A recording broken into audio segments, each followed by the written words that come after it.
Okay, good.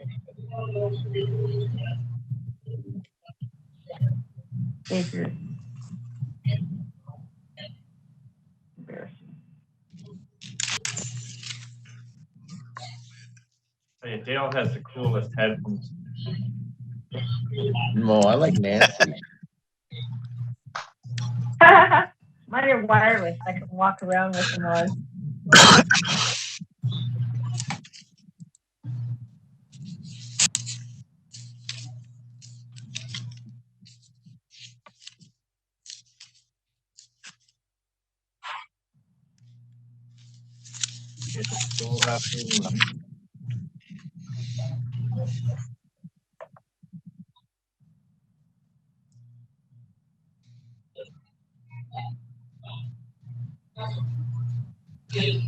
Sorry about that. Just a couple more technical difficulties.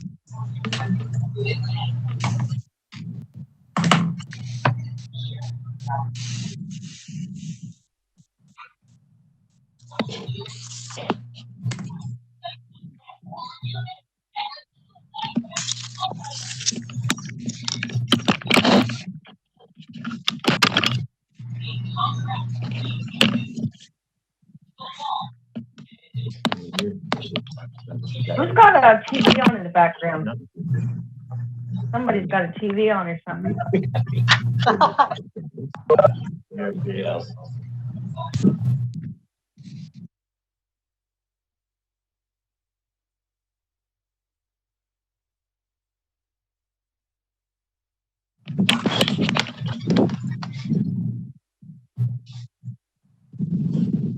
Can see your belly button. I can hear you. I can see your belly button, Bob. Thank you. Sorry about that, guys. Different room this time, set up a little bit differently.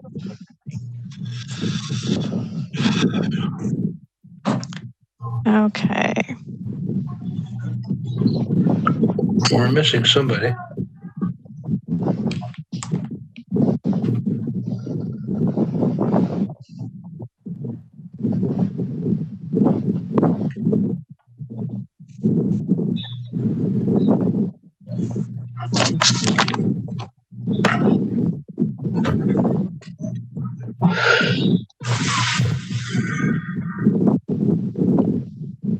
A lot of rustling going on. Where's that coming from? Sorry, I'm just using it so that we can test for sound to make sure that it's visible on the live stream.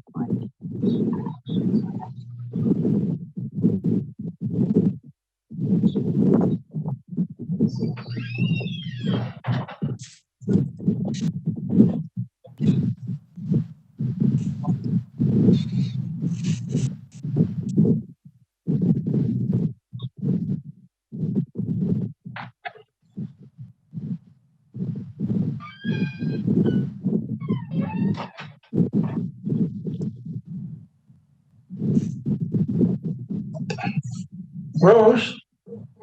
Rose? Can I get a coffee, please? How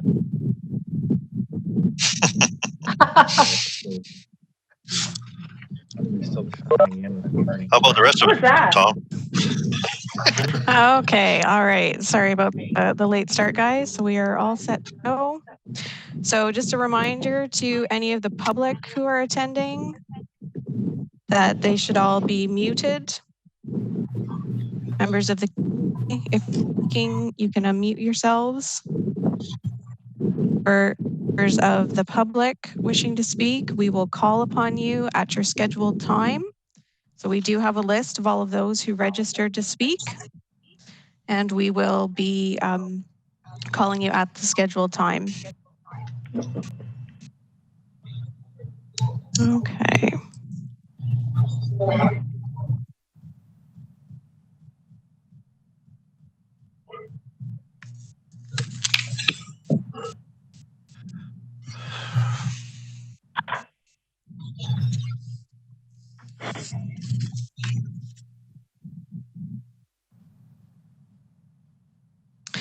Okay, so we can call the hearing to order. for HMA 19290. So the matter before the committee has Dale is currently chairing as the matter was held. So if Dale, you have anything to say, or we can hear from the committee members first. Okay, so we did a site visit, or we were supposed to. Hopefully everyone did. Aberdeen Avenue. Dave, you wanted... Yeah. I would like to make a motion. I was there, and there's really not too much going on with that property, what could be done with it. And I understand that if whatever the reason may be, they still have to go to Public Works next week. But after listening to all the majority of the people, I felt that there was a common situation of the size of the building. So I'd like to put forth a motion of approval with a maximum building lot of 40%. I know a lot of the city is usually 50%. Some don't even have any. But if we can contain the size of the lot, thus giving it 60% green space, I think that would work out for a lot of people in the area, considering it'd be a smaller house, not this 5-bedroom, and have them build within the framework of 40%. So I would like to put a motion forward to approve it as a condition of a maximum building lot of 40%. And building envelope. And anybody else? Oh, Tom. I agree with what Dale says. That number one, can we do that? Do we either approve or disapprove, or can we approve and put limits on it? That's my question. My other consideration is, if we're putting limits on it, then I think one of the limits should be that the western boundary of the alley be considered the front property line and appropriate setbacks considered with respect to any building that goes up there. This idea of having step out the front door and you're in the alley doesn't seem to make a lot of sense to me. And there's a couple of ways you can do that. One is consider it as two properties. The alley is one parcel, the other is the other. The big parcel is the building parcel, and there should be, in my view, some setback from the alley if somebody's going to build on that lot. No question, something should be done with it. It's an eyesore. But so anyway, Jamila, maybe you can help me or staff. Can we amend the application by putting that 40% limit on it, or do we say yes or no? Through you, Mr. Chairman, we can put a condition on the variances requested. However, we cannot change what is deemed to be the side yard or rear yard. So theoretically, you would be able to impose a condition of 40% lot coverage, and then it would be up to them to proceed with that or appeal it. Okay. And so we have Vern wishing to speak, and then Margaret. Okay, go ahead, Vern. I agree with what Dave has said. However, there's one thing that I would like to see added to that. When you come in off Aberdeen Avenue through the alleyway and turn right, there's another alleyway. The immediate property on the left-hand side, just past the property in question, has a large swimming pool in the back dooryard. I'm sure that if I had that swimming pool, I would not want windows on that side of the building so people could stare into my pool area. So we have had a situation like this in the past where they've either removed the windows or put an opaque window in, and I would like to see that included.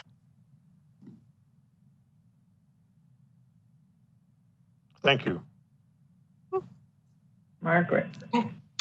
Okay, I had been down there previous to the last meeting.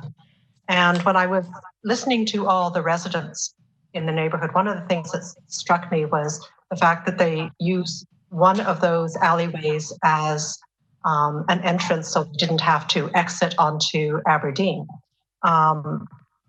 And it seems to me that possibly this is a little premature until they actually own the alleyways. At the moment, they don't. We don't know what the public meeting, the public process to close those alleyways and sell them to the owners of this property.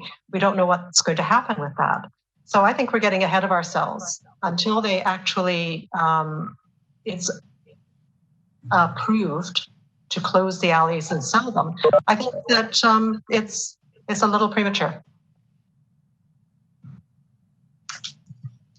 Just my comment.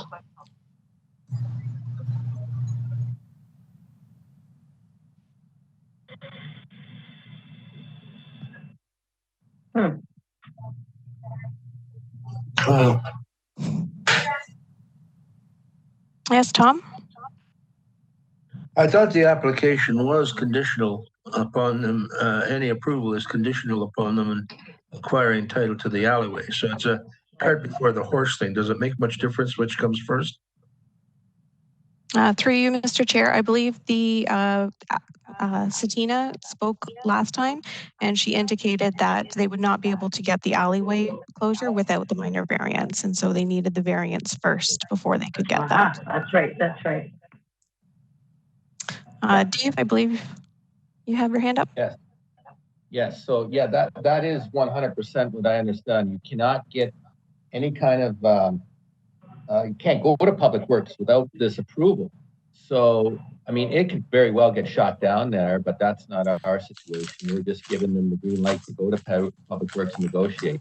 So just to move things on along here, I stand with my motion and want to continue this and move on.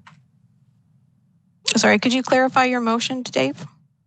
My motion is approval with the condition of a 40% building envelope.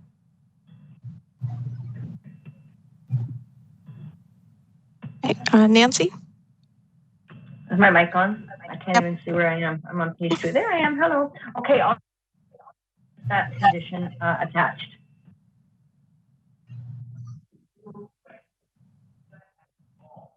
All right, so there is a motion and a seconder.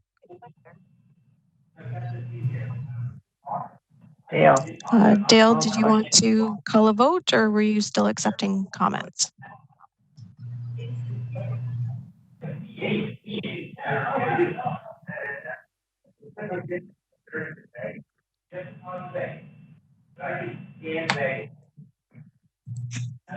Sorry, Dale, we're not actually able to hear you. Are you able to hear us? Uh-oh. Okay. Dale's on trouble again. Sorry, just a moment. Dale.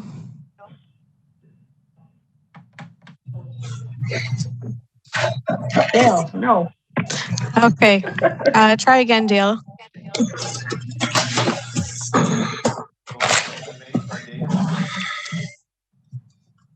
Turn up your volume, Dale. We can hear you barely.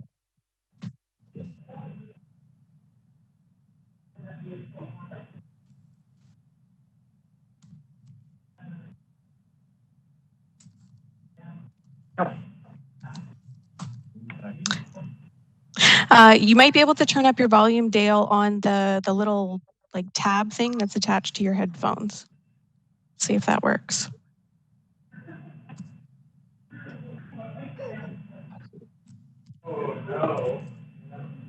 Come on. You can do it. You can do it.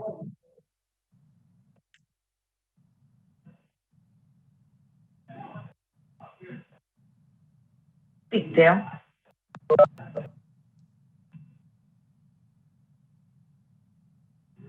Oh. Can you hear Dale at all? No, sorry. Can he switch with you, Mel, just for a couple seconds? Is he in the same room as you? No. Okay. Yeah, are they? Okay. I see you. Just one sec. Dave, you can't talk again. Hey, try again. Yep, we can hear you now. Yeah, I'm in Mel's. Okay. So Dave, your motion, can we hear the motion again, or Yeah. can I hear it again? Okay, Because so it was cutting in and out. just to make the motion again, and maybe to help burnout, without having windows on that side, if we can put a condition to satisfy those pool people, that would be, I don't know what side it was again, whether I'm confused whether it's east, west. It's the north side of, south side of the property. Well, it depends which way the house is facing. So it would be, the pool is south of the building lot. Okay, so my condition is a 40% building envelope and having no windows on the side of the pool side of the neighbors. I don't, like I said, I wish I could figure out if it was northwest or east. It's south of the property line. So it is the side closest to Mountain Avenue. Okay. So the side closest to Mountain Avenue. Makes it west, southwest, but. Yeah. If the windows situation would be an improvement, if they would be overlooking into Okay now? your neighbor's property. I didn't do anything. By all means, that would satisfy them. Okay, and I will second it with that amendment. Jamil, you're okay with that? Yeah, it's, yeah, through you, Mr. Chair, it is, I have that noted. So 40% lot coverage and opaque. No windows on the pool side of the Opaque building. windows or no windows? What was the question? Opaque windows or no windows? Opaque windows Okay. would be fine. At least there's something.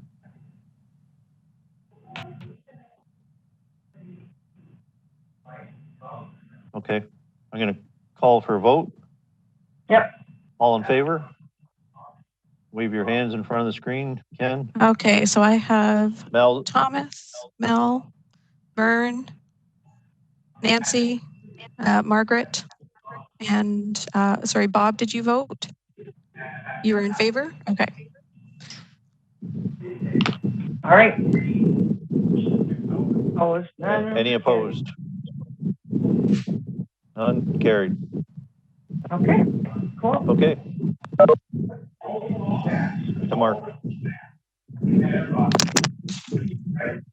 Whoever's sleeping with their microphone. Yes, I'm going to turn off all the committee members' microphones now since we're done with the discussion. Thank you.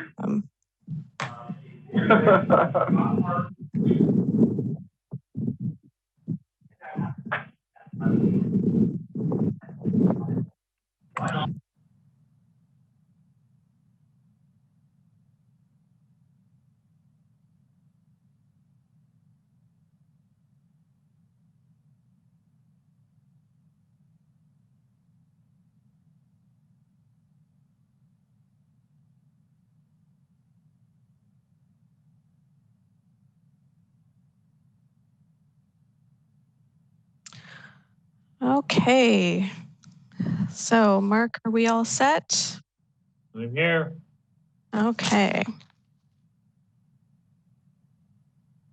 So I am now calling to order files ANB 2017 and ANA 2058 for 140 Garner Road East in Ancaster. And we have the agent registered, Jerry Tischler, as well as us. As well as staff and staff from planning and staff from engineering as well. I believe engineering might have. No, sorry, that's it's just the agent.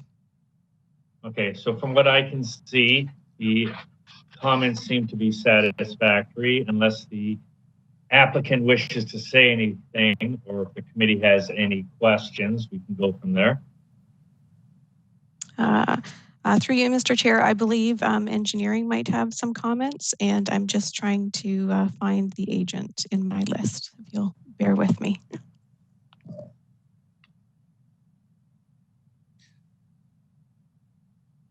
Hey, Jamila, Zivko is here. I'm not sure if the committee members have our comments handy. What happened? No, sorry, Zivko, remember I mentioned that you had not submitted them in time, so they were not forwarded to the committee members. That's why I thought everything was fine, because the rest look okay. Are there conditions that you wanted to add, Zivko? Development approval has no condition on this severance. Okay. Hi, it's Jerry Chisler here from MHBC Planning. Can everybody hear me? Yep. Yes. Yeah, so I'm not sure. I did not catch Zivko's comment there. Was everything okay with the engineering conditions? Condition. Let me try. I'm going to try to share my screen whenever I'm called. Let me pull out the comments, our comments. Okay, Zivko, just a minute. I will give you permission to share your screen.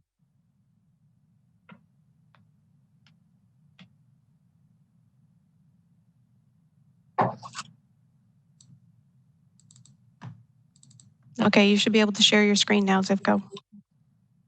Let me try to find out.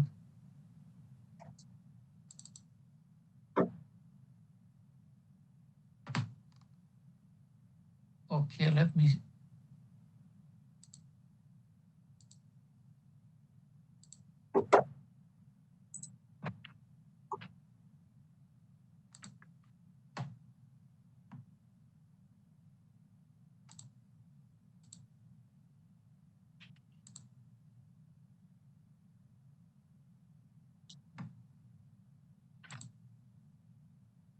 Okay, Dad. Are you guys able to see my the comments? Everyone? Yep.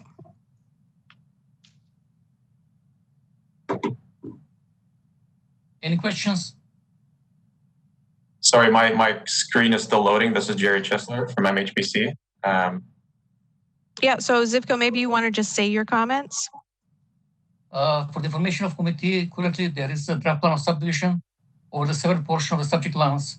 All city requirements related to the land dedication for road widening, urbanization, grading, drainage, and servicing for the severed portion of the lands are going to be dealt with as a condition of draft plan approval of the said subdivision.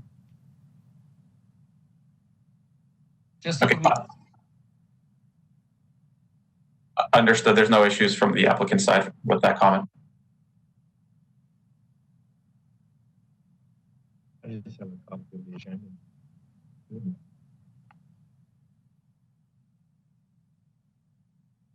Okay, does the committee have any questions or concerns? Bob?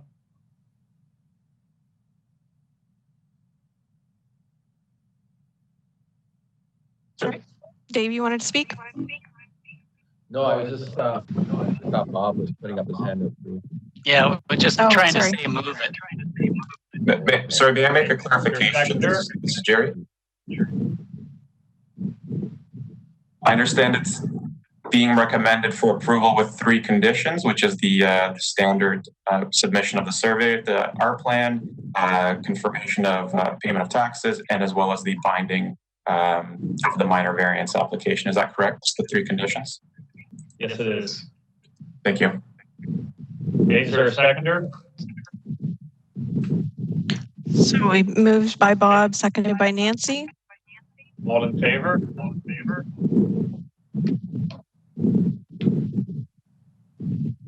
Anyone opposed? Okay, unanimous carried. Thank you. Okay, great.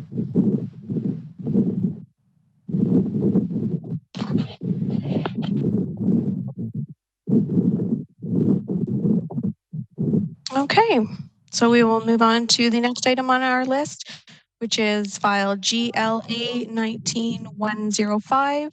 And that is for 8 Grassy Plain Drive in Glenbrook. Okay, is the applicant present?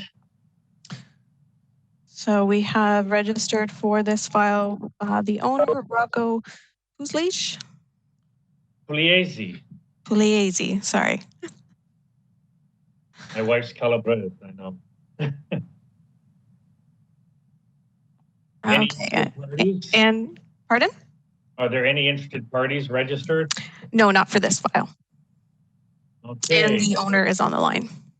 Okay, the recommendations are for it to be approved. I don't see anything too crazy. Does anyone have any questions or concerns? No. Margaret? Motion for approval? Seconder? Is that Mel?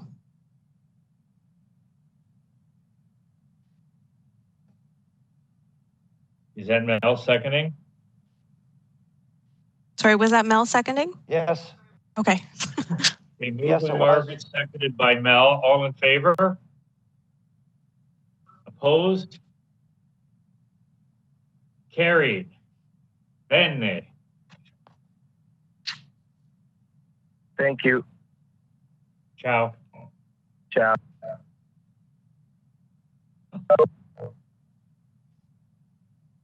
Don't you guys miss me? Okay, and for the next file, we have SCA 2049, that is 73 Pinelands Avenue. And for this file, we only have the owner, Brian Young, registered to speak. Okay, is Mr. Young present? Hello? Hi, Mr. Young, you're there? Yes, I am. Can you hear me? Yes, I can. Now, in the comments from the planning department, there's a recommendation that this application be denied. Is there something you wish to say that might sway the committee? So I reviewed the comments. Their main concerns are neighborhood character and that it does not maintain or enhance the streetscape. So after reviewing those comments, I did try to send in pictures of the view from the street just to kind of clarify what it actually in fact does look like. It doesn't tower over houses. It's from the road. It is lower. The roof line's lower on the garage than it is on the house. When I was building the shop, I took on the task of being the general contractor myself. I hired a concrete contractor, and the concrete wall got poured a foot higher than it was supposed to. In turn, the framing contractor framed the wall to the drawings, which in turn I grew in height there, as well as when it came time to order the trusses, the truss design was changed based on availability of the truss supplier. I reviewed the drawings to the best I could. The roof was still a 612, so I didn't anticipate the trusses getting any taller, but in fact, the truss did end up a little bit taller. That's basically what went on there. And through you, Mr. Chair, we do also have the Councillor Pearson wishing to speak as well. Always a pleasure. Thank you. Anything to say? Yes, thank you, Mr. Chairman, and thank you, everyone. I'm certainly back here again in full support of this application. It's a very unfortunate situation that the owner has found himself in, having to reapply, and as he explained the reasons why. This particular property, this garage is in the back. It does not affect anyone. There's no one that it abuts onto, as it's a vacant piece of land behind him. And even should development occur on this vacant piece of land, there's a major stormwater channel that runs behind it. So there would be a major setback to even the visibility of this property. It's also a very well wooded tree area behind. You can't even see the structure right now. I am in full support of it. This gentleman has worked very hard, and I know it's been very frustrating for him. And he would just like to complete this before his new little one comes into this world. Thank you. Which is momentarily. Question. Thank you, Councillor Pearson. David. And through you, Mr. Chair, we do also have engineering comments for this file as well. Okay, I think David's up first. Oh, yes, David. Okay, I live about 2 blocks from the property. About a year ago, we also approved, it was either 71 or 69, I'm not too sure, the same kind of situation where it was an addition or a garage on the rear of the property. Now, they back onto a swamp. That is unbuildable land as far as it'll never be developed. And then there's a street, and then there's a service road. When you drive by the front of that house, you can't even see their backyard. By all means, I understand the fellow that built it and the circumstances he's under and was in. Normally, I'm not really a fan of that, but in this kind of situation, I'm okay with it. Considering you cannot even see the garage and what it backs onto and the area in the neighborhood. I'm sure if you've done the site visits, you probably all agree with me. And given the past circumstances of last year approving the neighbors, I think it's only fair that at good time we'll make a motion for approval. Okay, engineer comment? Nope. The development approvals has no concerns with this application if the existing drainage pattern is maintained.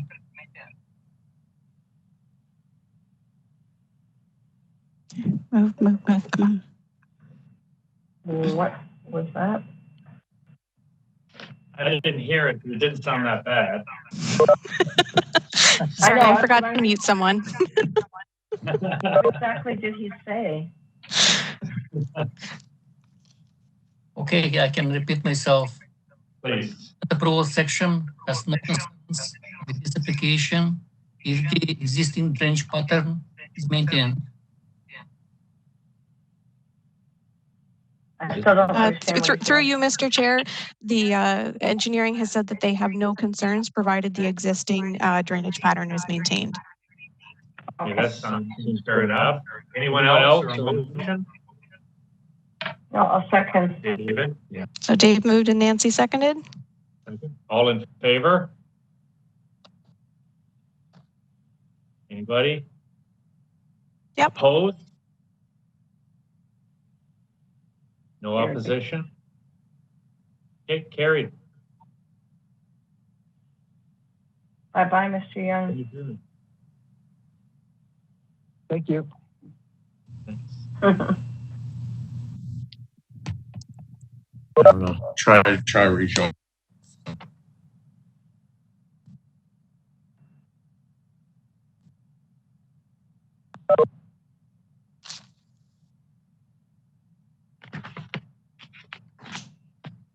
Okay. So we are now calling file SCA 2059, and that is 111 Teal Avenue in Stony Creek. And we have registered to speak the agent from Simple Design Studio, and the owner, Lacey Vandermarl. Okay, no other interested parties? There are also comments from engineering for this one as well. Okay, so I have the comments. One variance recommends the support draw, and there is a recommending support and deny. How would the applicant or agent wish to respond to those comments? This is Joel from the office of Simple Design Studio. Sorry, the phone was cutting in and out of there. Do you mind just repeating those comments?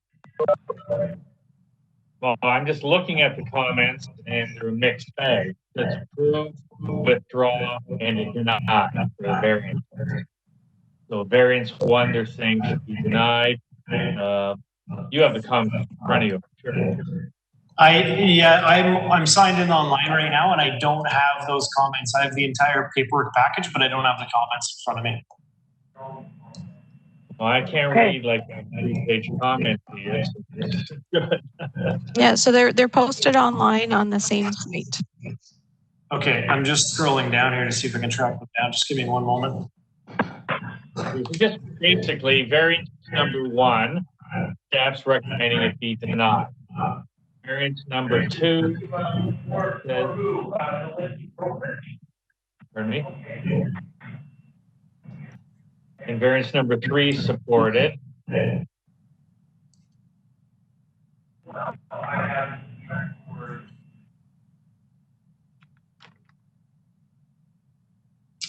sorry, bear with me. I'm just trying to scroll through. There's Trying to say. Can somebody reference what page the comments are on? There's 601 pages. Do we have a page I can scroll straight to? Well, the 601 is the application.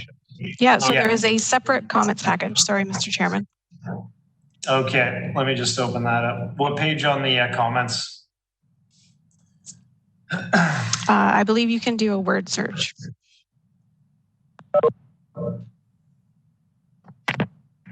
I believe Councillor Pearson wants to speak to this matter. Is that correct? Yes. Yes. Yep. Go ahead. Oh, yes. Good afternoon. Thank you, everyone. And certainly with the planner's comments, I'm just trying to Google the front of the property. So I think the intent of the first variance that staff are not supporting as far as the setback is that the house, it almost looks like, and maybe the planner can clarify, is to stay at the same location pretty well as the existing house and the house to the south, because they do have smaller setbacks there. So I'm just going to clarify that if I can, because if that's the case, I have no issue with it. And I don't believe there's, if I could just add one more, I don't believe there were any negative comments from the neighborhood, if I'm not mistaken. Is that correct, Jamila? That is correct, Madam Chair. Sorry, Councillor. Thank you. So if I can get clarification on the setback, I would have no problem with it. Yeah, so the 4.1, this is Joel with SMPL again, 4.155, it is derived off of the neighbor to the south. It is derived off the location of the existing structure. It's also derived off discussions with conservation.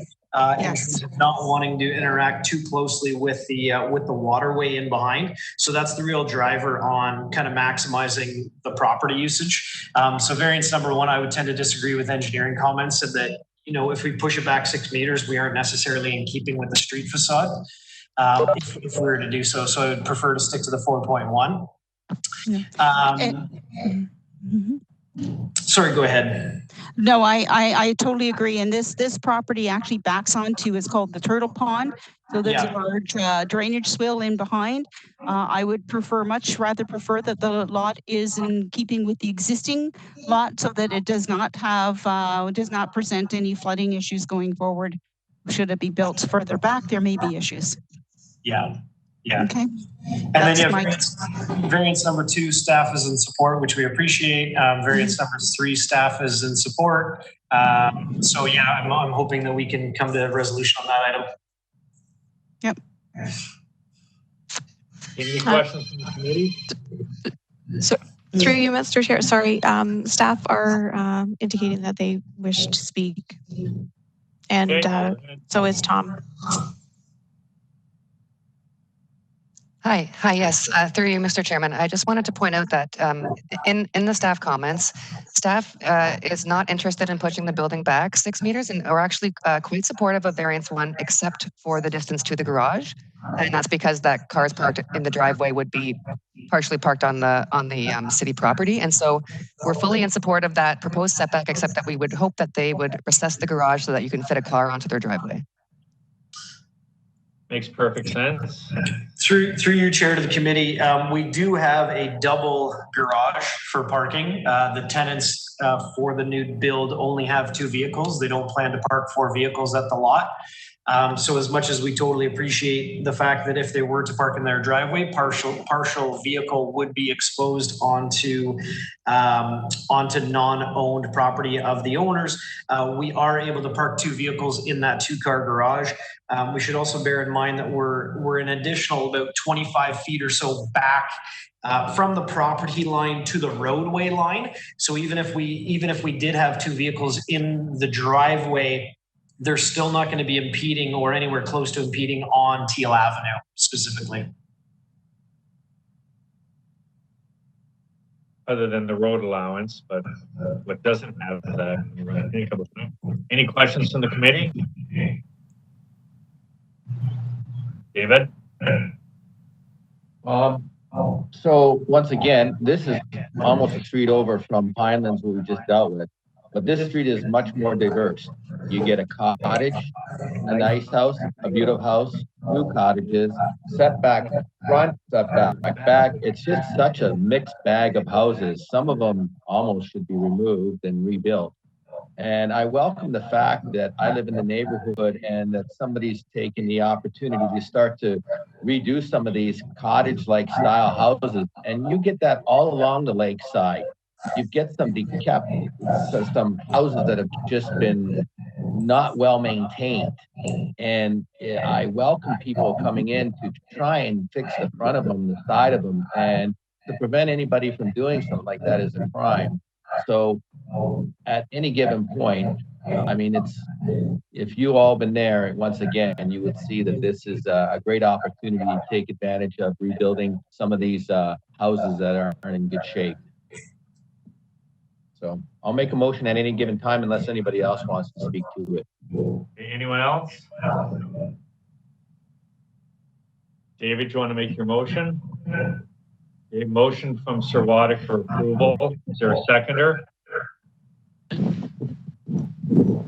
Seconder, anyone? I'll second it.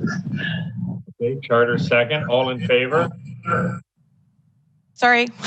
Sorry, Mr. Chairman, staff were indicating that they wanted to speak again. Who's speaking? Sorry, staff, Sarah Rogers. Okay, go ahead, Sarah. Hello to the committee through you, Mr. Chairman. I just wanted to point out if the committee is contemplating approving variance 1, that I would recommend that variance 2 be withdrawn as it would no longer be required. Because the front porch is allowed to encroach. So if the front yard setback is reduced to 4.1, there's no need for variance 2 at that point. Okay, so we can either remove it or superb the list. Either way, there's a motion for approval. Drawing variance 2. Seconder is Bob. All in favor? Opposed, if any? Okay. I can't see. Okay, so and just to clarify, so that is withdrawing variance 2 and approving everything else. Okay, hearing's adjourned.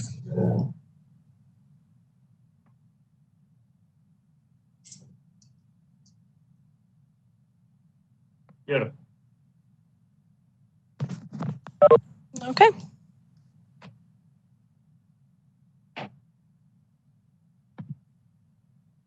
All right, we are ready to proceed. We have the next file on the agenda is SCA 2065, and that is 1091 Highway 8 in Stony Creek.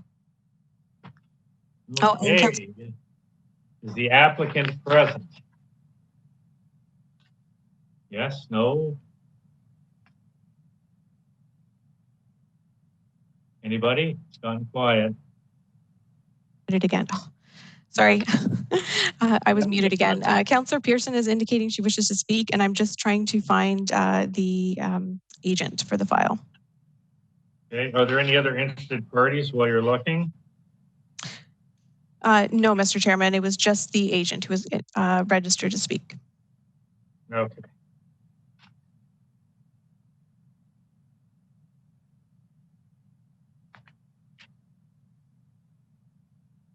This is too nasty here.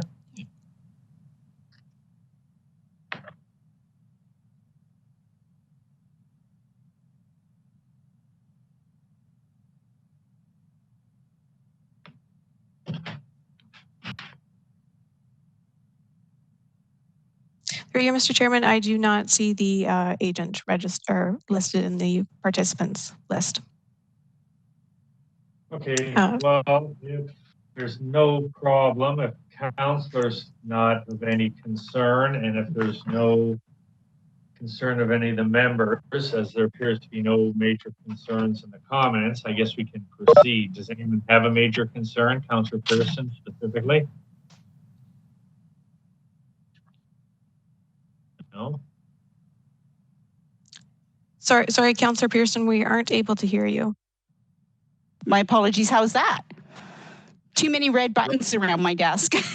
Anyways, thank you, Mr. Chairman. And I don't know where the agent is, but I'm fully supportive of this. I have worked with the homeowners that I have known for many, 30 years pretty well.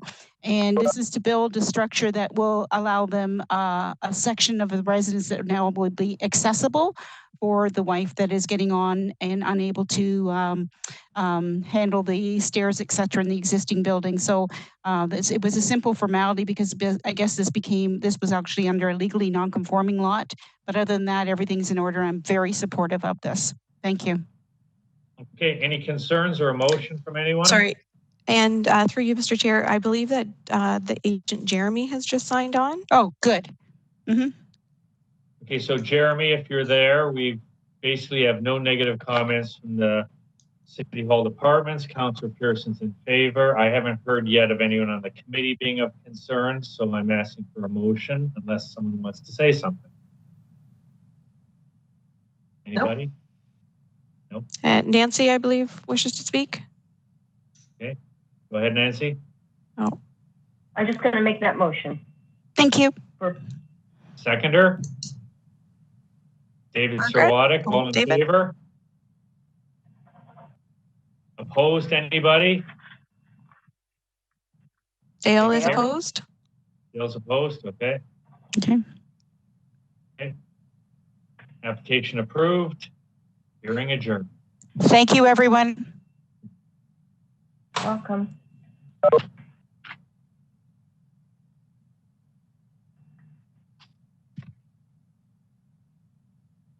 Okay, and our next file today is ANA 2048 for 610 Tradewind Drive, and we have the agent registered to speak for this one, and the owner registered to speak as well. And we have Matt Johnson for the agent, or yeah, for the agent. Oh no, not Matt Johnson. Yes. Hi, Matt. Okay, so what's planning to go into this place? Is he on Anybody? there? Is he live Sorry, yet? he was on here. Yeah. There we go. Okay, go ahead, Matt. So what's the purpose of this? I'm trying to. What kind of operation is this? Where's Matt?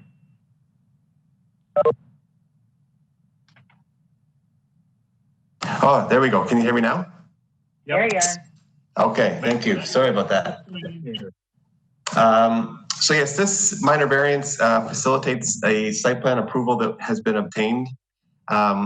We've moved through all the conditions of approval, save and accept this one for the minor variances and some of the financial requirements at the back end of the process, but all of the detailed engineering has received final approval. And we just need a little bit of relief from the bylaw with regards to the two variances before you today. We've reviewed the staff report and would be happy to answer any other questions. Okay, so unless anyone has any questions, it seems to be pretty good, considering half the businesses might be shutting down anyways. I guess it's good to get some new ones going in. Any Move it. Move. Second it. David Serwatic, all in favor? Let's see. Anyone opposed? I don't see anyone. Okay. Application approved. Hearing adjourned. Thank you. Bye, Matt. Thank you. Bye, everyone. Take care. See ya.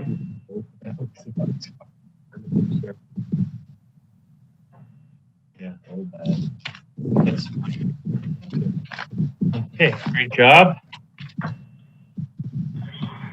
Okay. And the next files we have up today are ANB 2018 and ANB 2019, respectively for 378 Harmony Hall Drive and 0 Harmony Hall Drive. And we have the agent registered to speak, Caitlin Gillis. And there are no interested members of the public registered to speak. I do believe that engineering have comments on this one. Okay, is Caitlin there? I don't see her. Yes, she is there. Yep. Good afternoon.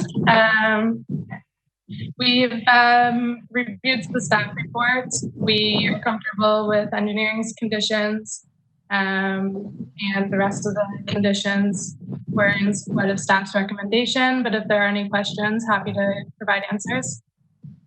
Okay, I understand there's an engineering question. Go ahead. Engineering would like to recommend. Hello? You hear me? Yes. Yes. Okay. Engineering staff recommends that the owner enters into consent agreement with the city to deal with grading drainage stuff, the standard condition of approval for severance. And all these to section of the manager of engineering approvals. Questions? Jamila, can you clarify that? Sorry, that was cutting out for me. I can repeat myself. They recommend that the owner enters into consent agreement with the city to deal with grading drainage, other things, all the section of our department.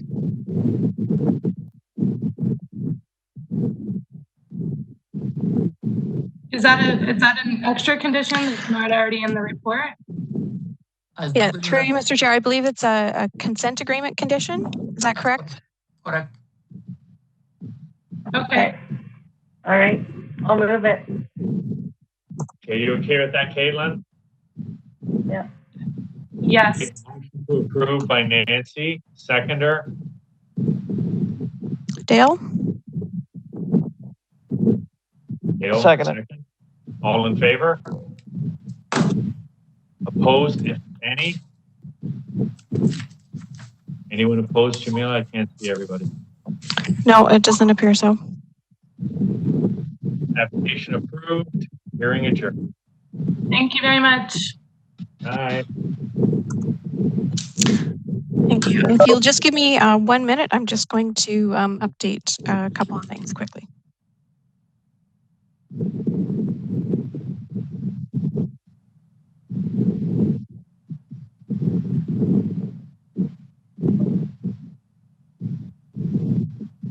Well, we'll see if we catch up what you're doing.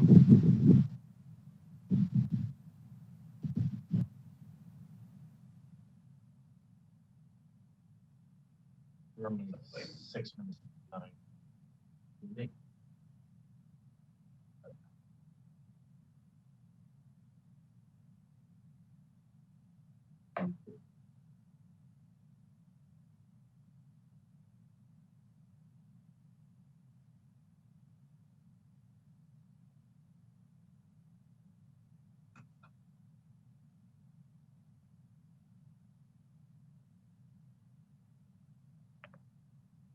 What do you do with those things? Yeah.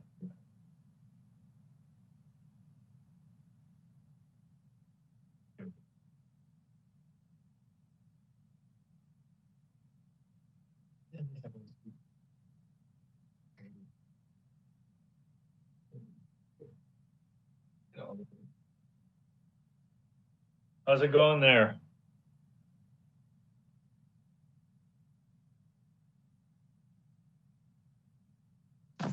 Okay, I'm all set. Sorry about that.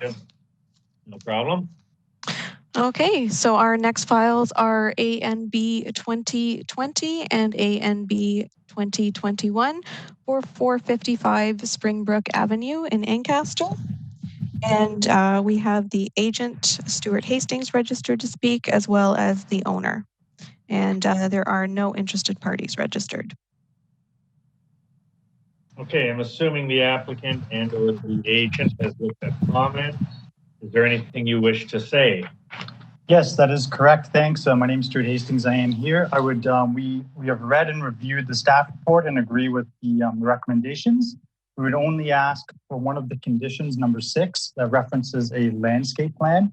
We could alter that to be planting plan. Planting plan? Planting plan. That was previously what was submitted as part of the ZBA. So we just want to match up that language. Okay. Anyone have any concern with that? Nobody? It's a planting plan. Planting plan? Yes, a planting plan. So the reason we have the planting plan is about trees to be retained on the property. It was previously submitted as part of the zoning bylaw amendment, so it might have to be modified. We just felt that the language of landscape plan sort of lends itself to, flower beds and landscaped areas. And these being single detached dwellings, it just seems a little onerous to have a landscape plan for single detached dwellings. And that a planting plan representing just where the trees will be seems more appropriate for the form.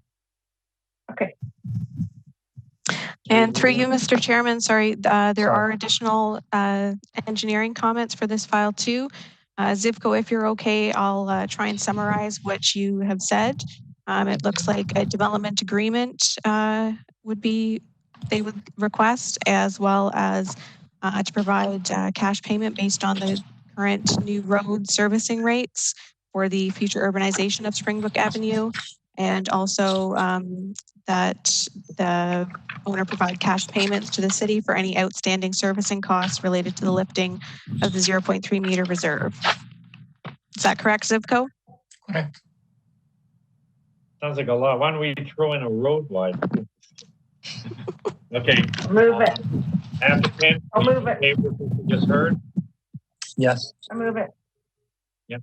Okay. Motion from Nancy to move with the conditions. Seconder. Mel. Margaret? Oh, Mel? Okay. Mel, all in favor? Opposed, if any? I see none. Okay. Application approved, unanimous, hearing adjourned. Thank you.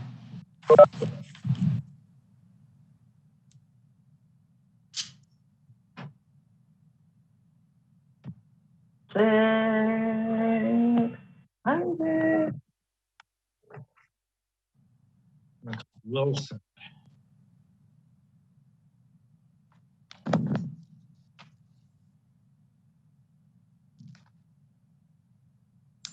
Okay. The garden center time? Sorry? Garden center time? Yes. That's the way of the future. Everyone's going to garden centers instead of restaurants and casinos, including me. I've been to 3 this year. Actually doing gardening. That's very nice. Yeah. Okay. Okay, go ahead. Sorry. So the next file that we have is ANA 19258 for 54 Wilson Street West in Ancaster. And we have the agent, Caitlin Crowley, registered to speak. Okay, no other interested parties. Comments seem to be favorable unless the applicant wishes to say anything. I'll ask the committee if they have any concerns and or bring a motion.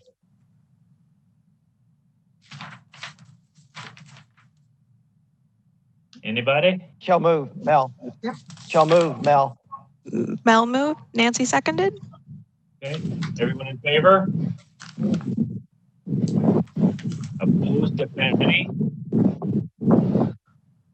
Apparently not. Oh, sorry. I believe Tom is indicating. Yeah, I sit here waving away. Nobody seems to notice I'm here. Yeah, sorry. I was just going to make the comment that this is a continuation of what's been going on for any number of years. And I was going to move the motion, but other people beat me to it. Okay, everyone's in favor? Approved, hearings adjourned.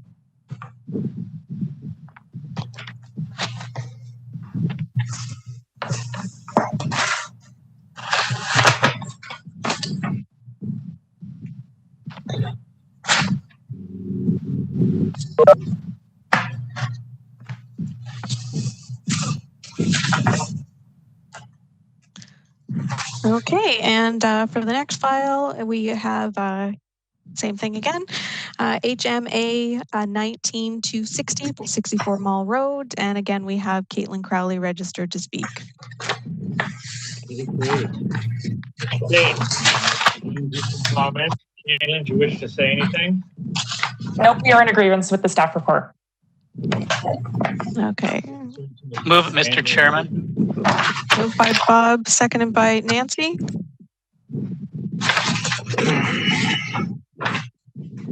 Opposed, if any? Application approved. Hearing adjourned. Wonderful.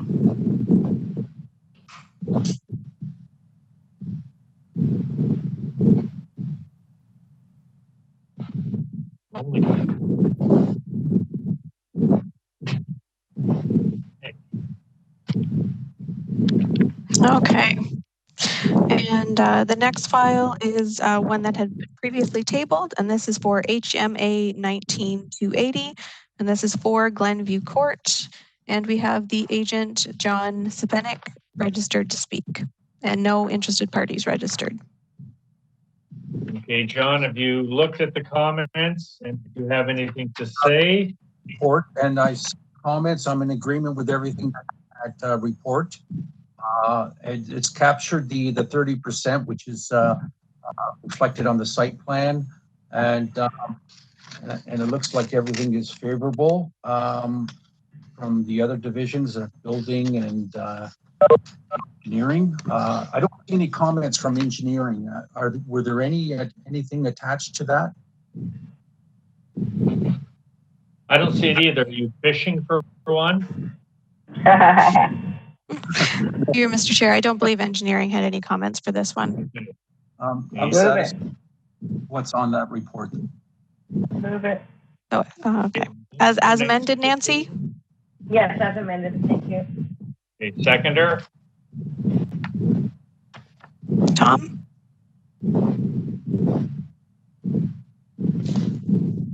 All right. Moved by Nancy, seconded by Tom. Thomas? Anyone opposed? All in favor?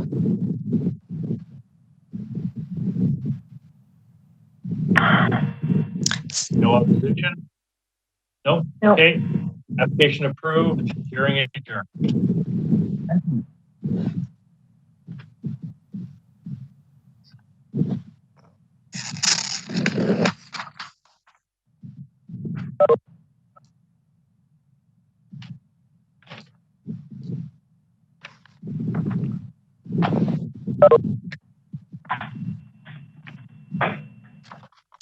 All right, and our next file is DNA 2064.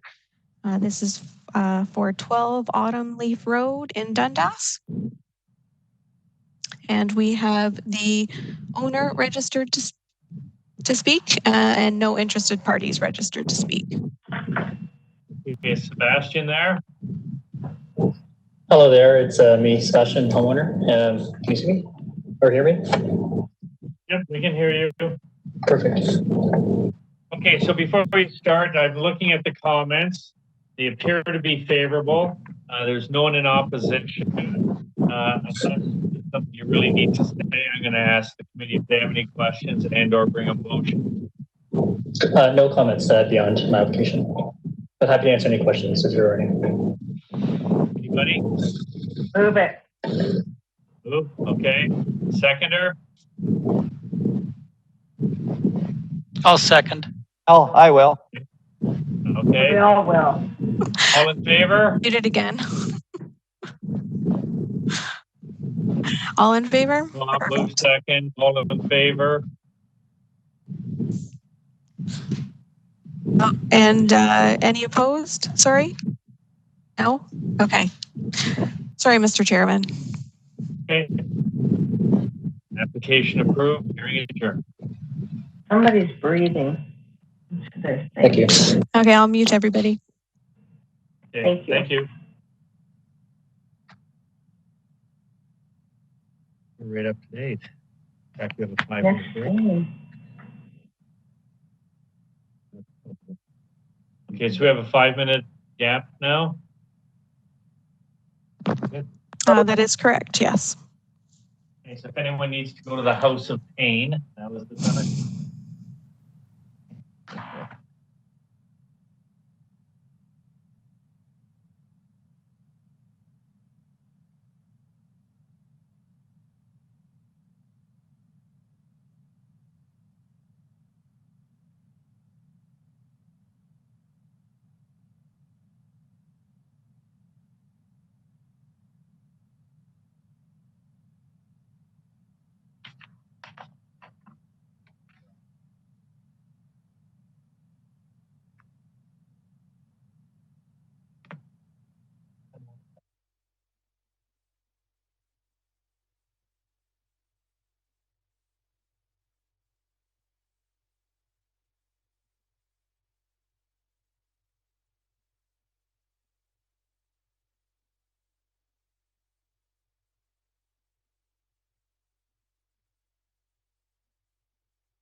The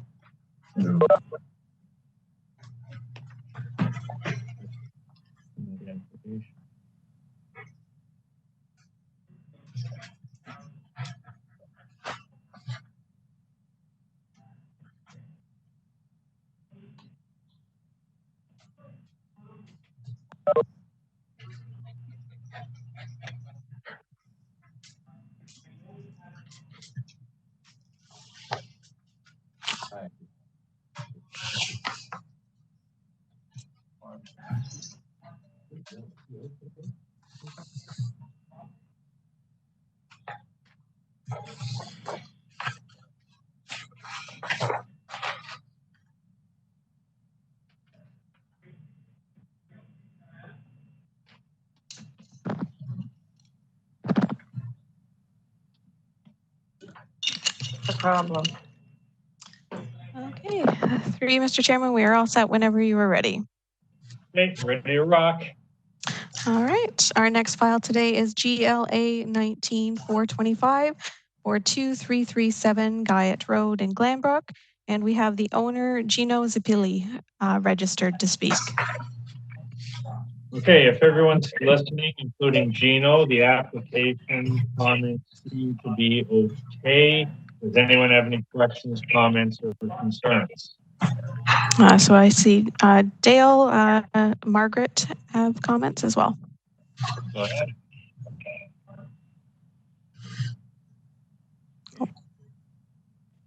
Go ahead, Dale. Oh, sorry, Dale, we can't hear you again.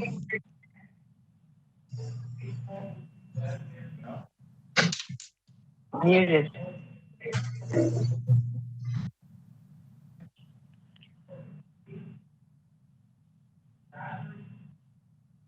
all quiet here. What do you mean you can? I can't hear. What do you mean you can? Well, I don't know if Dale guy's supposed to be talking right now. Okay, Dale, can we hear you now?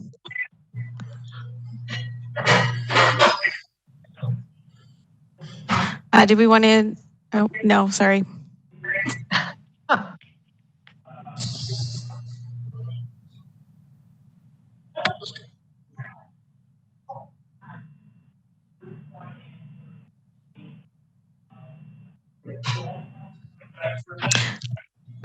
Did you want to try unplugging your headphones and seeing if your laptop speaker will work? That's why you don't hear. We disabled it. Oh, crap. Maybe Margaret can speak while Dale's ironing out. Okay. I just had a question about for the applicant that we had a note that said there was no habitable space in this accessory structure. Is that correct? Applicant? Oh, yes, sorry. Correct. Yeah. Yes, that is correct. Okay, so does that mean that we then don't need variance number 2? That's right. You don't need to. That's correct. Okay, so I'm not sure whether Dale has any other comments, but if that's okay, I'm okay with moving it. Before you go on, Dale's got some comments and Laverne's got comments. Yeah, sorry, Mr. Chairman. So Vern also has comments and Thomas also has comments as well. Okay. Okay, go ahead. Going first. Okay. You let Vern go ahead. Go ahead, Vern. Hear me? Yeah. First of all, it says that this is an agricultural A1 property, and it says it's 95 acres. That's false. That farm was purchased by Ray Daw, and he bought it from the Guyets, from Mr. Guyot. And that property, I believe, is only about 7 acres. It's not an agricultural property any longer. The land that's there is rented a neighbor down the road.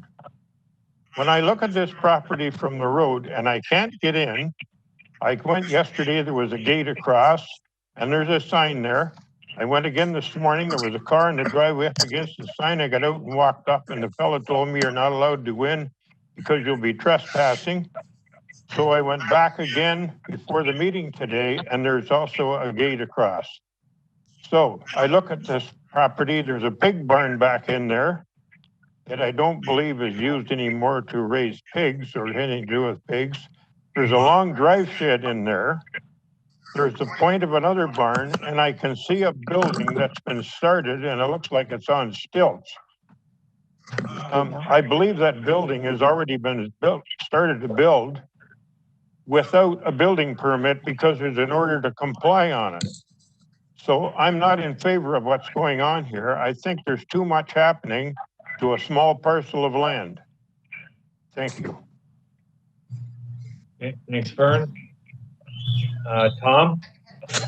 If the owner's, is the owner still with us? I was going to raise the same issue as to whether the primary use of the property is agriculture, because I wonder. Yes, it is. Yes, it is. And the What are you growing on it? What are you growing on it? Sorry, correction. It is a 10-acre property, and it is. What are you growing on? Oh, we are growing wheat right now and vegetables. Is that you, or have you rented it out to somebody else? No, I'm growing the vegetables, and the farmer's growing the wheat. How big is the vegetable patch? I'm sorry, I didn't hear what you said. How big is the vegetable patch? About 50 by 20. That's a garden. No, it's all for our family. We grow a lot of tomatoes and cucumbers, and we make sauce for the whole family. I think that this is primarily a single-family residence property. What if he rents it out and somebody grows weed on whatever? Query whether that's an agricultural use within the meaning of the bylaw. I rely on staff for that. I'm not sure I understand what you're saying. Well, it was more a question to the staff. Sorry. Okay. Yeah. Through the chair. No, I got one question. Through the chair, could you please repeat the question? The question, the situation seems to be that he has a small patch, I would say, relatively small patch for growing vegetables, which I would consider to be a garden. He rents the rest of the property, I think he said 10 acres, out to somebody else to grow wheat. Does that make this the property an agricultural use? Well, we are planning to expand it dramatically once the building is finished for storage.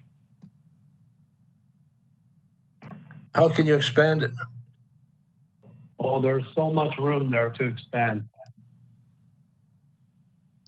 How big is the approximately? Neil, I think Dale's on now. Sorry? We have approximately 2 acres to vegetable. And how big is the whole property? 10 acres. So you got 2 out of 10 for vegetables. And so there's 8 acres of wheat, you say? Well, there's the property on there as well, which takes about 1 acre. You mean the residence? Correct. Okay, so then you got about 7 acres of wheat and maybe 2 acres of vegetables. Is that what you're saying? That is correct. Oh, Tom. Jamil, can you hear me? Yes, we can. Yay. Mr. Chairman, did you want to hear from Dale nothing. first or from staff first? I'd like to hear from Dale. Go ahead, Dale. First. I got nothing. Oh, we can hear you now, You Dale. speak, I'll use yours. There he goes. Can you hear me now? Yep. Go ahead. Perfect. Okay. I can't hear anything, but if you can hear me. So I visited the property yesterday. I wasn't allowed to look at the structure itself. I looked at the building last November. I guess the problem here is the farmer that rents the property, I notified him last night, and he told me that they rented the property for quite a few years. There's 6.5 acres of wheat there. They don't have a share crop agreement or anything like that, so the wheat solely belongs to the farmer that rents the property. This farmer, or I guess I shouldn't say farmer, this person that owns the property is in the construction business, and this property is used for repairing his construction equipment. There's dump trucks there, there's skid steers, backhoes, and so it's a non-farm piece of property that he's using for maintenance of his equipment. He does not live at the site. He rents the house out. So this building that was started to be built without a permit, there's no reason why it couldn't be 15 meters away from the lot line instead of the 3 meters. The structure is half up now, so he did get caught without a permit. In my indication that there's no need why he couldn't have built it 15 meters away. As far as the building being used for agriculture use, I can't see that happening at this time. Anyways, I'm not in favor of this application. Okay, staff has a comment, I understand. Bill, can you hear me?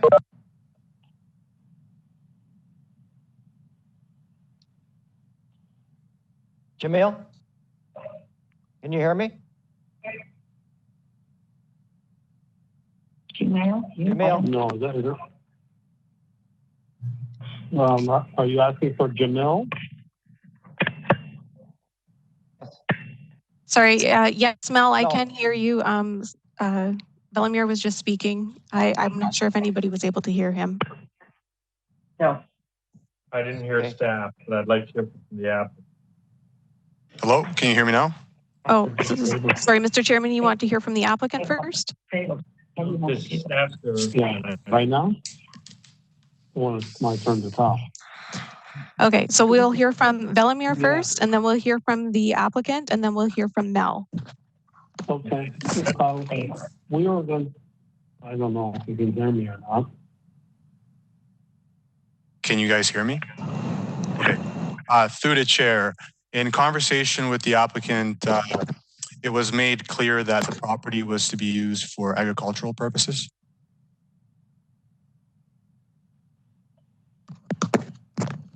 Yeah, we got that.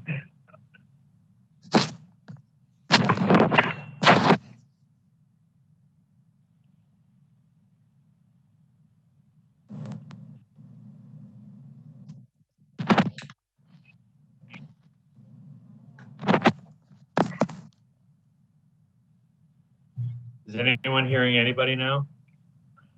Yes, I can hear you. Okay. I was on mute again, sorry.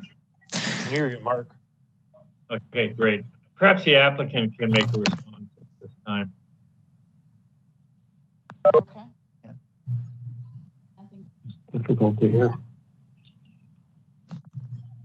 Mr. Zappilli, would you like to respond? Mel here, can you hear me? I'm sorry, I didn't hear a question.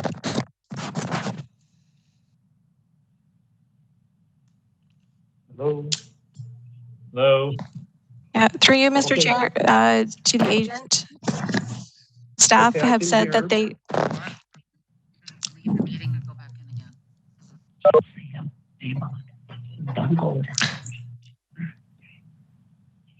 Okay, through you, Mr. Chair, staff have said that it was made clear to the owner that the purpose of the building was to be for agricultural purposes. Is that correct? That is correct. But this meeting was supposed to table, just to table it because of the misinterpretation of the habitable space. It is not. And that's it. We just wanted to table it. I sent Morgan Evans already an email about this.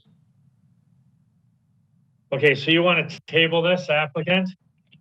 Yes, absolutely, because of the misinterpretation. Okay, Public since use. there seems to be a lot of confusion and back and forth, maybe it is a good idea to table it and have it sorted out. Oh, absolutely. We need the right paperwork.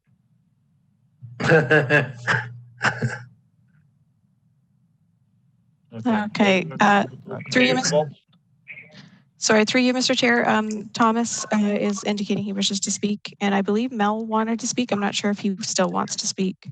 Yes, well, it seems to me that this thing should be going back to the drawing board. It's clearly a large garden and 7 acres of wheat that somebody else harvests doesn't require a large building. And so that there's something else going on, and that should be made very clear. And the requirements which have to be met should be made very clear.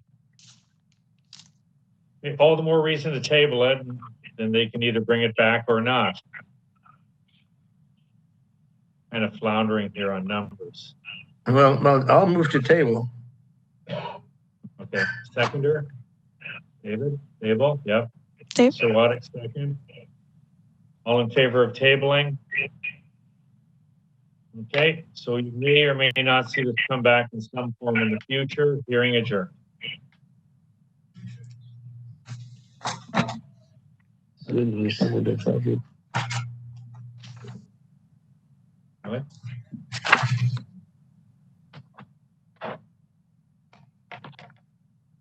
Send someone from my office. Mr. Sir Waddick's going to put money in the meter. Not like there's anyone out there in this climate giving tickets. Okay, if you could just let me know when Dave is back, and I will record him back in. And I do just want to make sure, Mel, that you're still there. I've heard you, but I can't see you at the moment.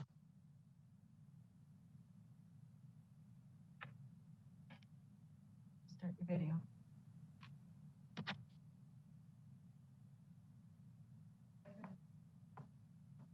Yes, I'm still here. Okay, great. Wonderful. Thank you. Okay.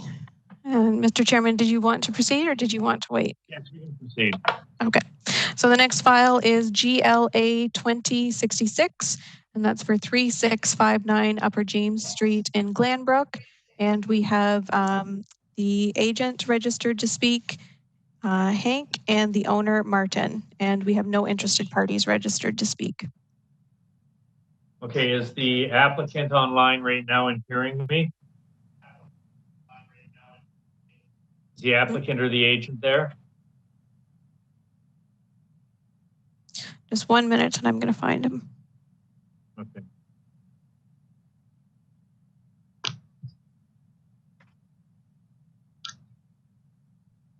Have you found them? Yes, Mr. Chairman, the agent is on the line. Okay, is this the agent for application on Upper James? Hello? Can you hear him, Camila? Hank. Hello?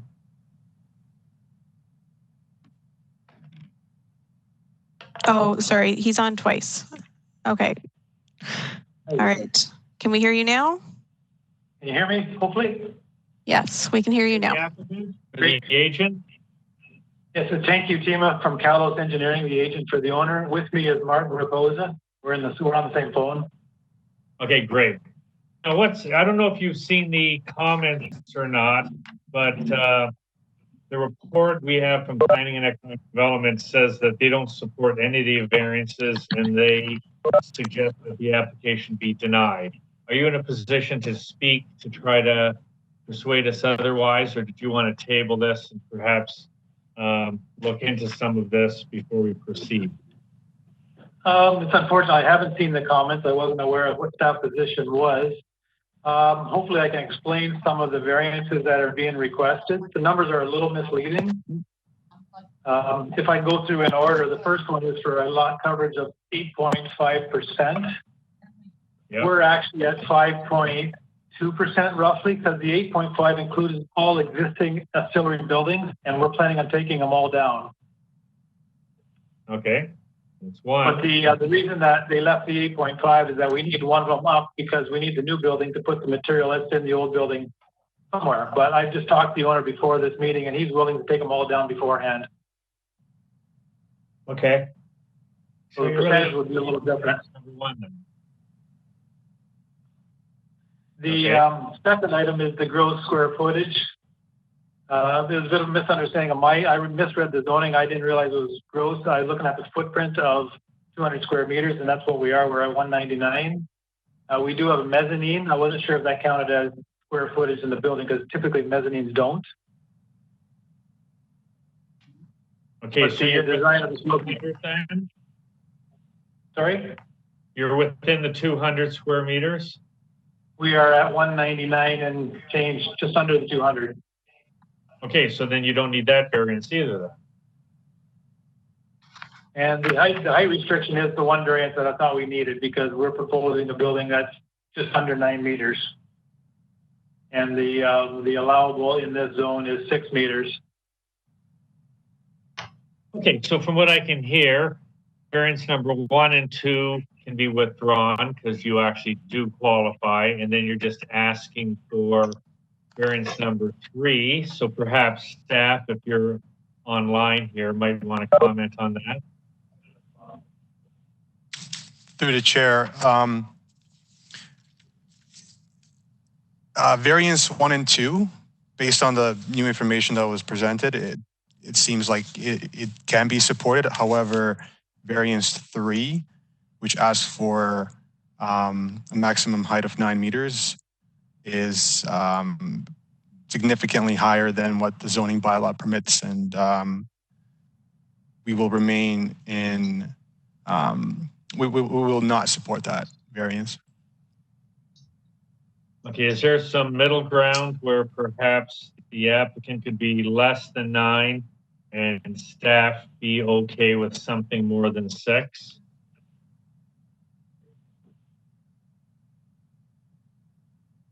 Anyone? We can look at reducing the roof pitch. The mezzanine would be nice to have in terms of the storage that the owner wants. We'd be willing to look at reducing the slopes on the roof to accommodate that. 6 would be very limiting. We basically lose our mezzanine. Another consideration is the property itself. It's a very linear property, as you can tell by the drawings. That it's 22 meters wide and almost 170 meters deep. We've situated the new building towards the back, so it's not near any of the other dwellings that are there. So we think it'll kind of disappear in the landscaping because it's so far back from the road and so far behind all the other buildings.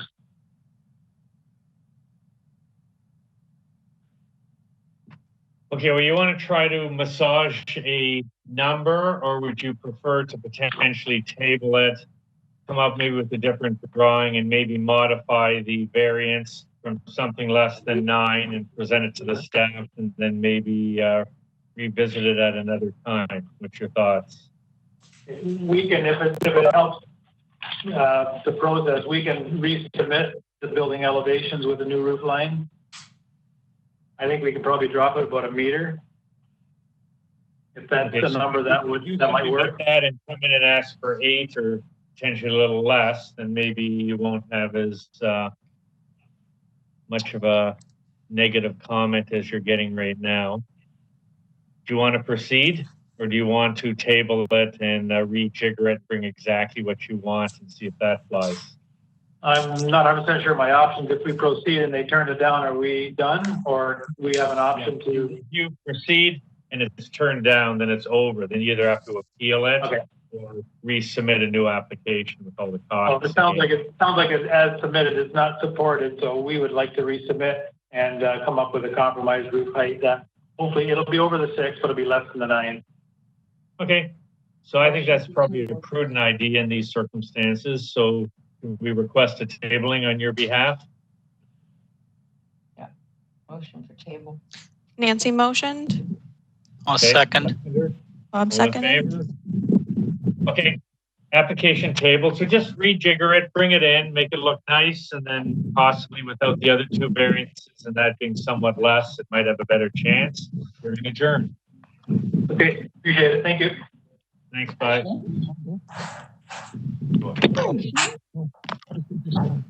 Can you hear mine? I'll make. There we go. Okay, and the next file that we have is DNA 2052 for 260 McNabb Street in Dundas. And we have the agent, Shane Van Barnveld, registered to speak. And we also have engineering who wish to provide comments as well. Okay, I don't know if my memory is good, but usually it is. Is Shane not the guy that has the frosted hair? Yes, Shane is the guy with the frosted hair. Shane's got a lot of hair right now. Shane has not had a haircut since before the pandemic, so. I want to really be more like Mark, but. Oh, geez. Okay. Is there anyone here other than the applicants? No, Mr. Chairman, there's not. Okay. From what I can see, everything seems to be favorable. Did you read the comments, Mr. Van Barnveld? I did read the comments, and yeah, it all looks good. I'm happy with everything. Okay, any questions, concerns from the committee or a motion? Sorry, through you, Mr. Chair, there was comments from engineering. Okay. Tell them we want them in writing from now on. Yeah, I asked them to submit them in time and they weren't able to do that. So Zipco, I'll just briefly summarize it and then you can just make sure that I've got it correct. So the proposed rear yard depth of 5.8 meters does not meet the minimum required depth of 6 meters for the Hamilton lot grading policy, and they're asking for the application to be tabled. Oh. Jamila, the main point was the increase in the impervious area. So the amount of rainwater that is going to be directed to the neighbors, that was the main concern. 5.8 or 6 meters, that's irrelevant. But you know, this addition is going to basically cause to have more water directed to the neighbors. We would like to have the kind of additional info to make sure that neighbors are okay. Okay, so you wanted a plan or something regarding the increased impervious area? I would like to know how they're going to deal with the roof runoff. If they can direct everything to the road, it'd be fine. So sorry, are you just looking for a grading plan? Yes, kind of. Kind of. Yes, kind of, or okay. Sorry, through you, Mr. Chairman. Shane, are you going to be directing the water towards the road, or where is the water going to be directed to? We always have to direct water towards the road on all of our additions.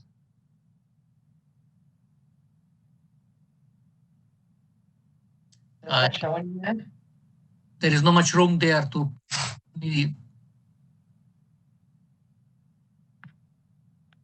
roof leaders or something to the road. Okay. I'm sorry, I think I'm missing what he's trying to say. It sounds like he's coming in and out a little bit. If you can provide our office with sketch to show us how you're going to deal with the roof runoff, then we'll be okay. That's the reason why we set to be tabled to receive the additional information from you. I guess we have plan of that house that show how the roof leaders where they're going to discharge. So you just want a condition on these variances that we show you how we're going to direct water to the road? Yes, I cannot put condition on variance. I just we just need information to. Through you, Mr. Chairman, if somebody wanted to make a motion that a condition be added that the agent provide a drainage plan, stormwater runoff plan to the satisfaction of development engineering. Got it. Yeah, so in other words, a motion to approve with the drainage plan to be approved by the engineering department, as opposed to tabling it all together. Yep, I'll move it. Second. Nancy and Bob. Okay, all in favor? Carried. Thank you very much, committee. Bye. He'll be back.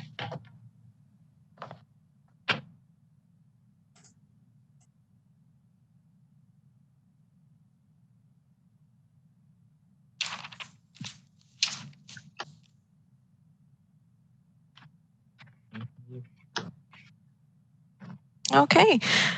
3, Mr. Chair, we good? Yep. Okay, wonderful. So our next file is GLA 2046 for 8149 English Church Road.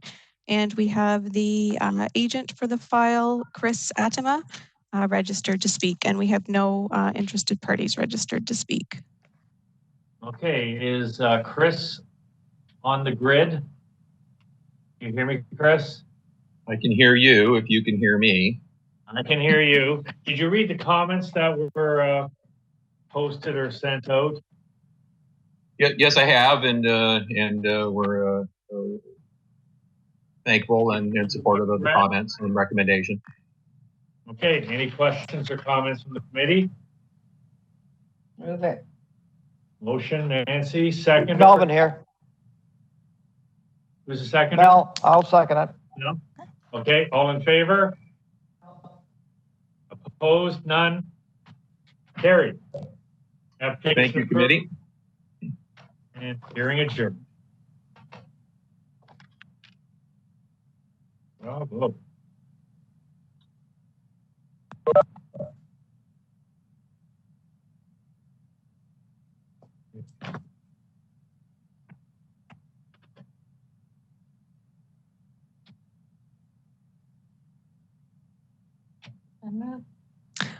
All right.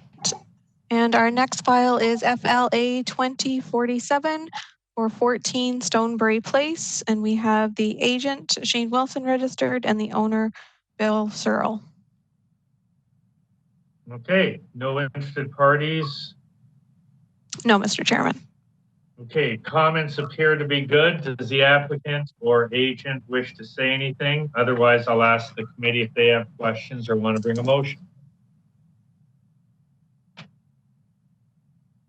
Move Mr. it. Chairman, this is the Bill Sherlock. Can you hear me? Yeah. Yes. I sent some pictures in which I didn't realize they had to be sent in by a certain day. I think Jamila had them. I just wanted to show thick my property is with trees and green for everywhere. That's all I wanted to comment on. Okay. Any questions from the committee? Motion, anything? Move it. Okay, seconder? Second? Second it. All in favor? Opposed? None? Sorry, is Dale opposed? You opposed, Dale? No. Okay. In favor. Okay. Application approved, hearing adjourned. Thank you very much. Sorry, Dave has. Yeah, no, nothing to do with the application, but Okay. maybe if Mel's listening, he's got his camera based on his desk. Maybe you want to explain to him that he can change the camera to look at him unless he wants it facing his desk. I don't know if you noticed that. Camera's taking the picture of him. No? Yeah, I think he's just Okay, working I'll to try to fix get it it now. straightened around.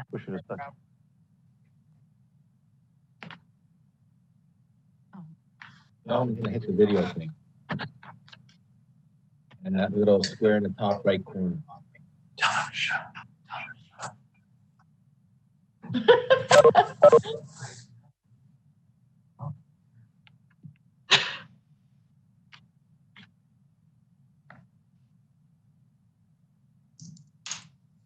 Oh, this was our time for a regularly scheduled break. We are basically at the time that we were going to start again. Is all the committee members okay, or did we want a break? I'm good to go. Carry on. Everyone okay? Yep. Okay. Yes, it appears so. Next one's Paisley. That is correct.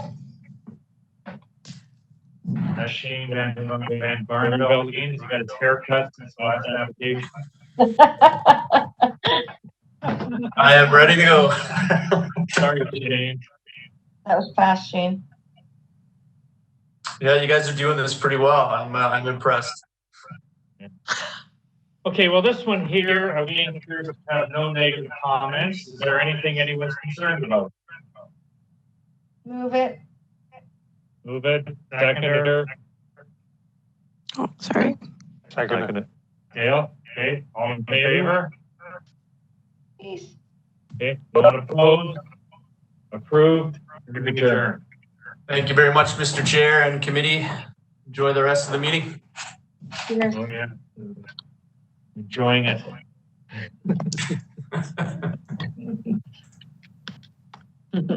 Hey, we are at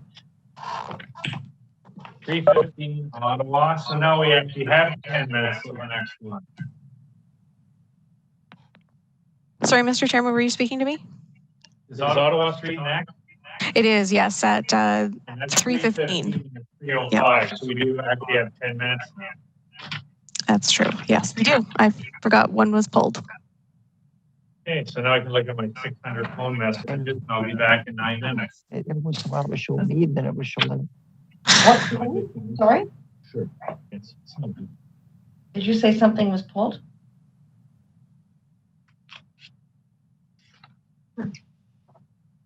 Oh, yeah. Yes. Sorry, Nancy. There was an application that was originally scheduled at 3:10, but it was pulled. Oh, okay. So- So we're just to 3. Yeah. So we're just 3:15. That's why there's a bit of a gap. Okay.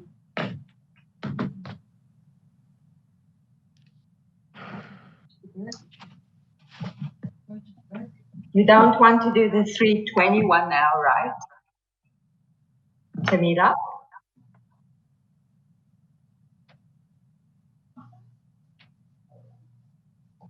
Yep. Hi. A comment? Yeah, do you want, are you waiting for someone? I'm on at 320. Are you allowed to do Aikman or not? No, we're not allowed to move forward. We have to hear it at the time that it was called. Okay. Yeah, just like a regular committee meeting. Okay, thanks.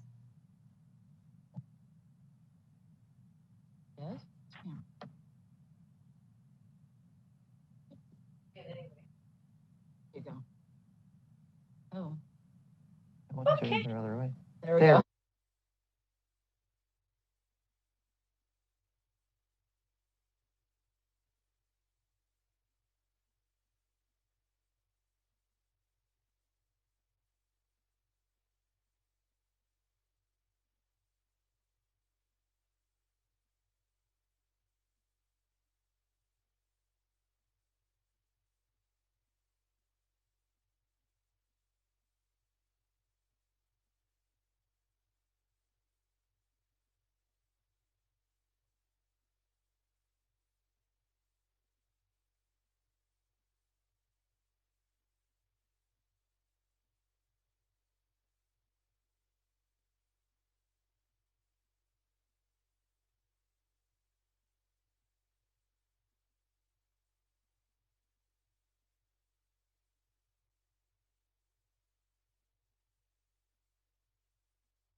bring food to the rest of Canada.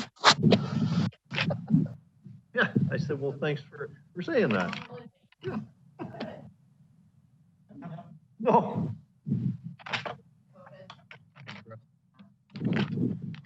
Troy Aikman.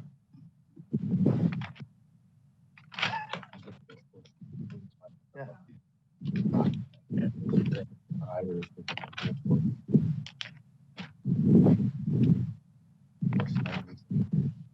No way. Yeah. Yes. Everyone will be on.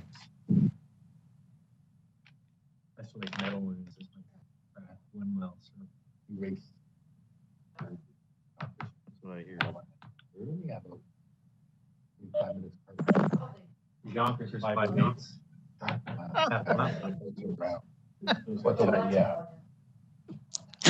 right. 3:15, ready to roll. Yes, we are. So we are hearing HMA 2050 for 52 Ottawa Street North in Hamilton, and we have the agent Tricia Thompson registered to speak, and we have no interested parties. Okay, is Trish there? TT, are you there? No? Yeah, she is. I am here. Hi, Trish, are you there? I'm here. Okay, if you haven't seen the comments, and hopefully you have, they appear to be all in favor. Are you okay with what you may have read? Yes. Okay, any questions from the committee? I do not at this No? time. David, want to say something? No, I think it's a great project. I applaud it to do a development like that on Ottawa Street, the downtown area, and so forth. I think it did a great job and good going. So is that a motion for approval? To me, it is. Is there a seconder? I'll second it. Okay. I'm sorry, Dale. All in favor? Anyone opposed? Okay, application approved. None. Hearing adjourned. Excellent. Thank you so much. Welcome. Yeah, looks nice.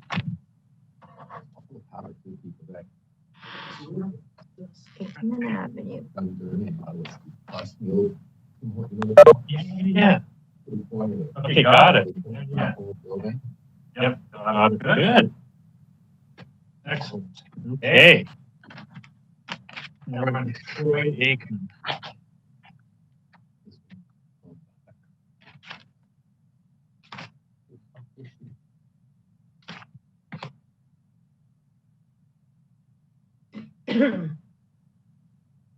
Now we have a couple minutes again.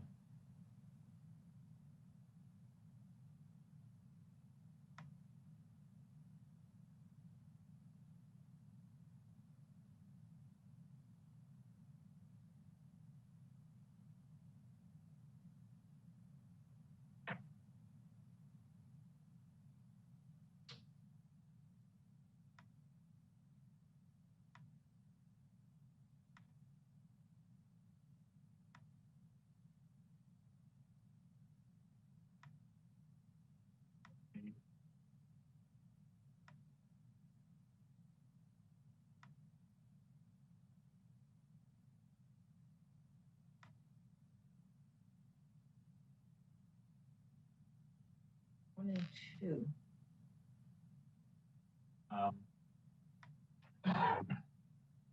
What time do you need? Okay, that's fine. 5, but I just.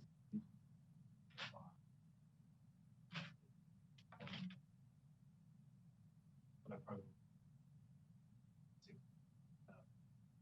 I don't.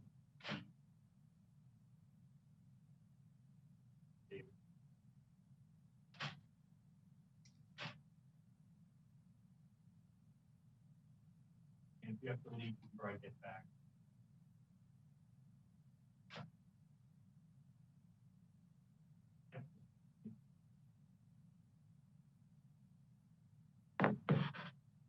Okay, still got 2 minutes.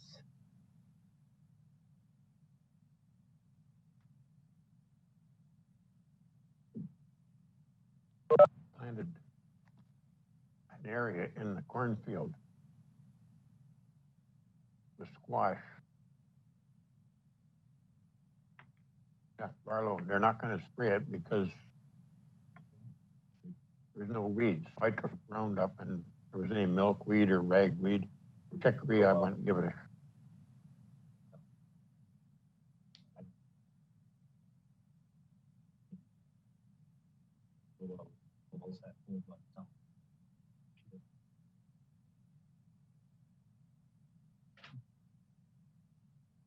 I know.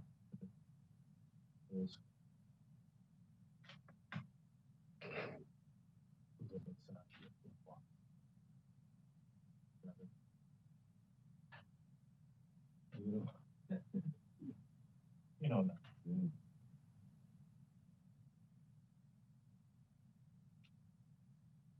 CO2 girls, tough guys.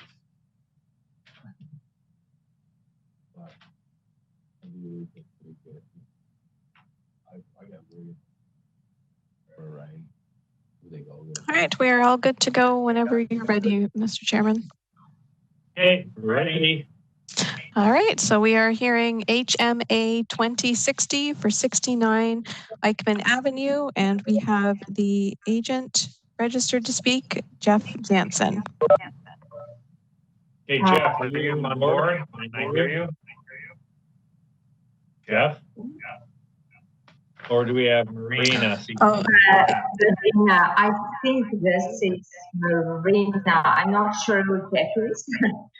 Okay, Mark, that's the chairman. I know who you are. Yeah. Okay, if you saw the comments, staff's okay with variances 3, 4, 5, and 6, but not number 1 and 2. Are you okay with that, or did you want to argue, or did you want to defer? What would the planner recommend? Is there any value in deferring? Well, do you have comments? See, variances 1 and 2, they're saying that to allow a lot area of 306 with no parking on site instead of a minimum 450. And they're saying that it doesn't meet the appropriate use and it's not minor and they don't support it. So that's sort of pulls a plug into the whole application. And I don't know if you want to try to argue it or perhaps do some type of redesign or something and come back. It's up to you. Through you, Mr. Chairman, sorry, staff do have comments if you want to hear from them. Sure.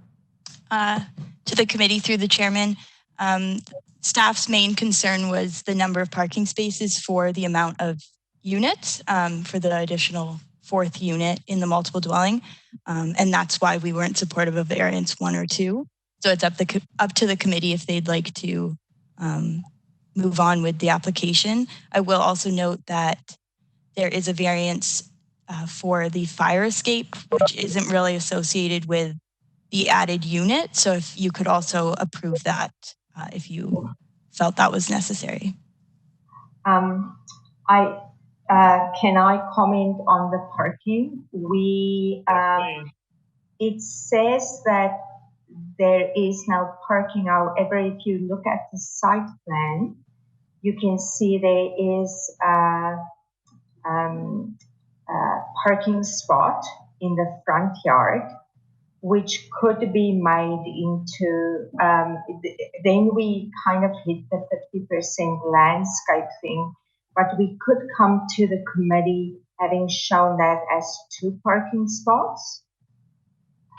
So 2 parking spots for 4 units, and then we will need a variance on slightly less than 50% front yard landscape.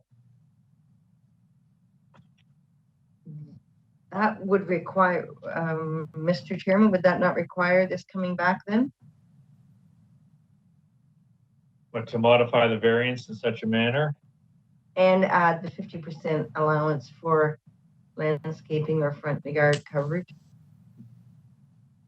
And potentially. What does staff have to say?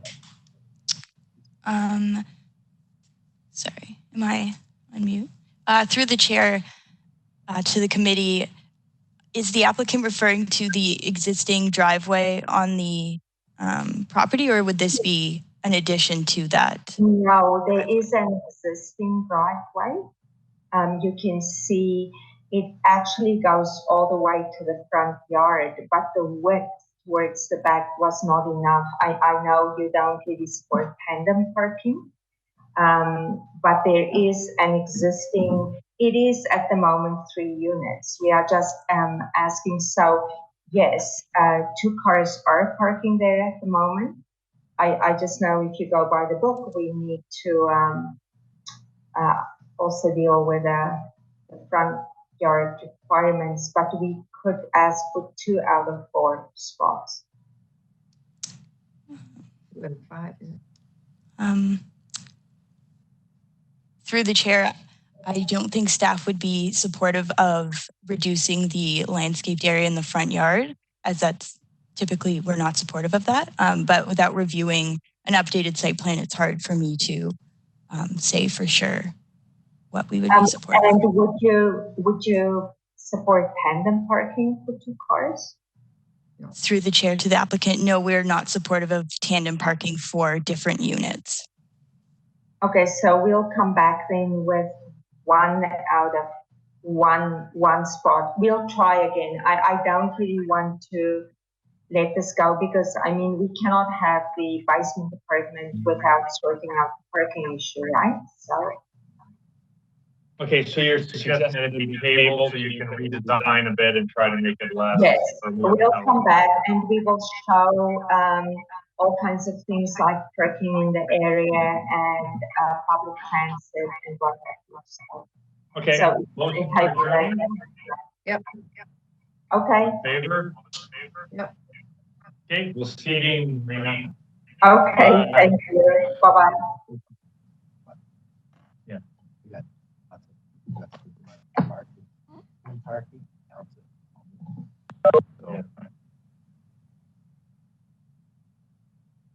And stuff. Yeah.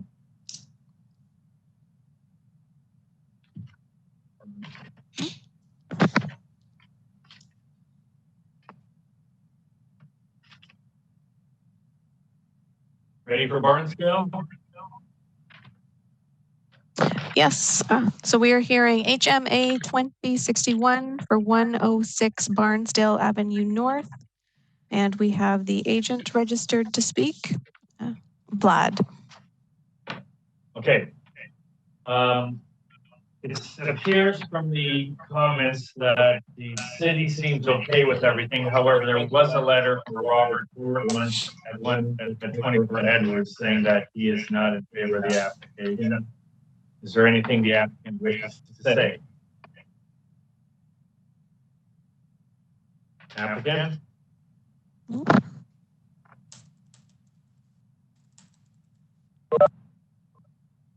The applicant there? Hello? Is that Andrew Kla? Oh, hello. Is this the applicant? Yes, I believe I was muted. Okay, so the staff comments appear to be okay. Did you see the letter from the owner of 24 Edward Street? I was looking just at the staff notes that everyone approves it. I didn't look forward. So what is the comment about? Okay, I'll quickly read it. My name is Robert Ford, and I live at 24 Edward Street. I'd like to request that this application be denied. Our street already has insufficient street parking available. The spots on the street are often taken by people on other streets already, with most family area having 2 cars, converting a single family to have 1 or 2 families, potentially adds 3 cars.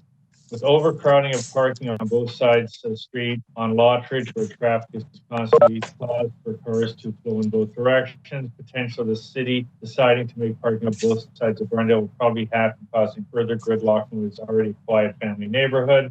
With parking constricting traffic on Lottridge has also caused an increase in frustrated drivers on Edward Street. These drivers speed down 1 block putting children on the street at risk, and maneuvering space will be restricted by the extra traffic.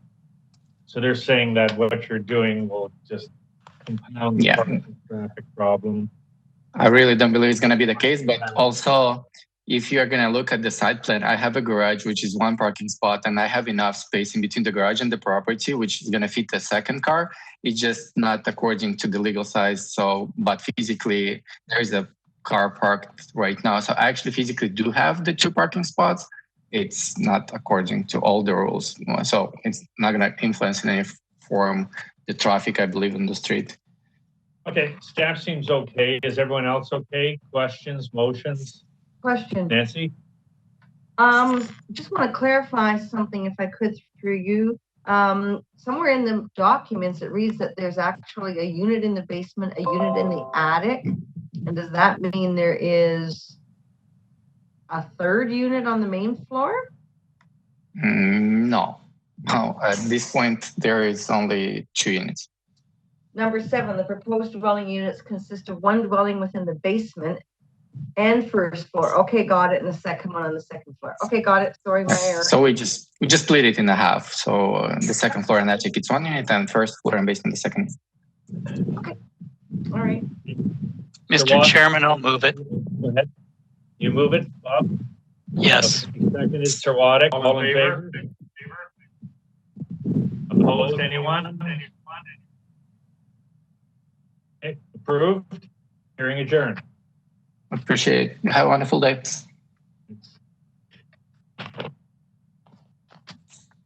Next one's easy. Like to see. And get to a tough one. Okay, right on time. Whitney. Wonderful. So that is HMA 2013 for 103 Whitney Avenue in Hamilton. And we have the owner, Joe Grassi, registered to speak, and no interested parties. Okay, so this is for 1 variance, no negative comments, no staff concerns. Motion. Move, seconded. Second. I'll second. Okay, all in favor? Anyone opposed? Carried. I didn't say hi, Mr. Gracie, but you're approved. Okay, great. That was easy. Okay, ciao. Thank you. Bye. Have a good day. Okay, adjourned.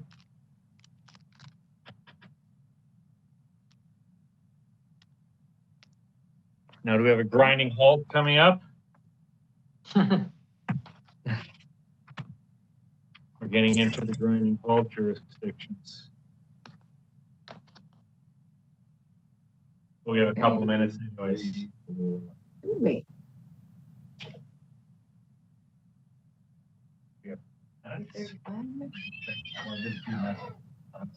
And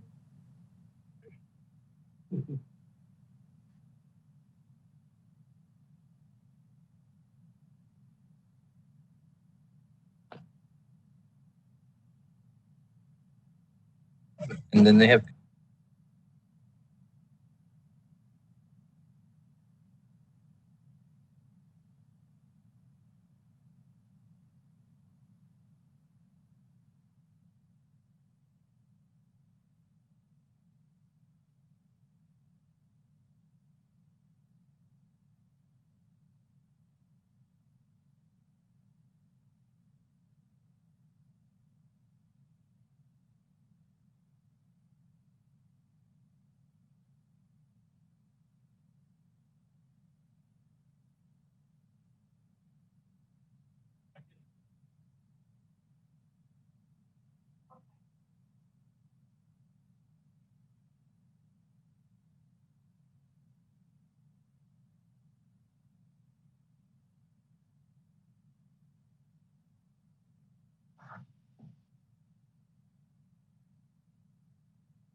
Yeah.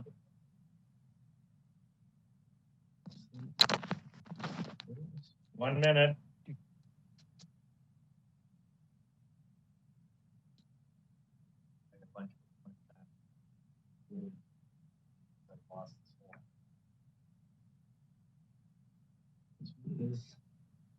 Okay, ready to rock?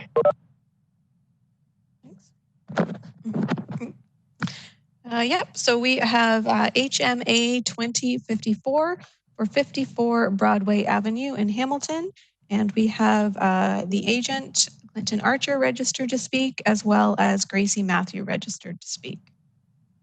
Okay, is the agent and applicant there right now? I believe so, yes. Okay, can you hear me?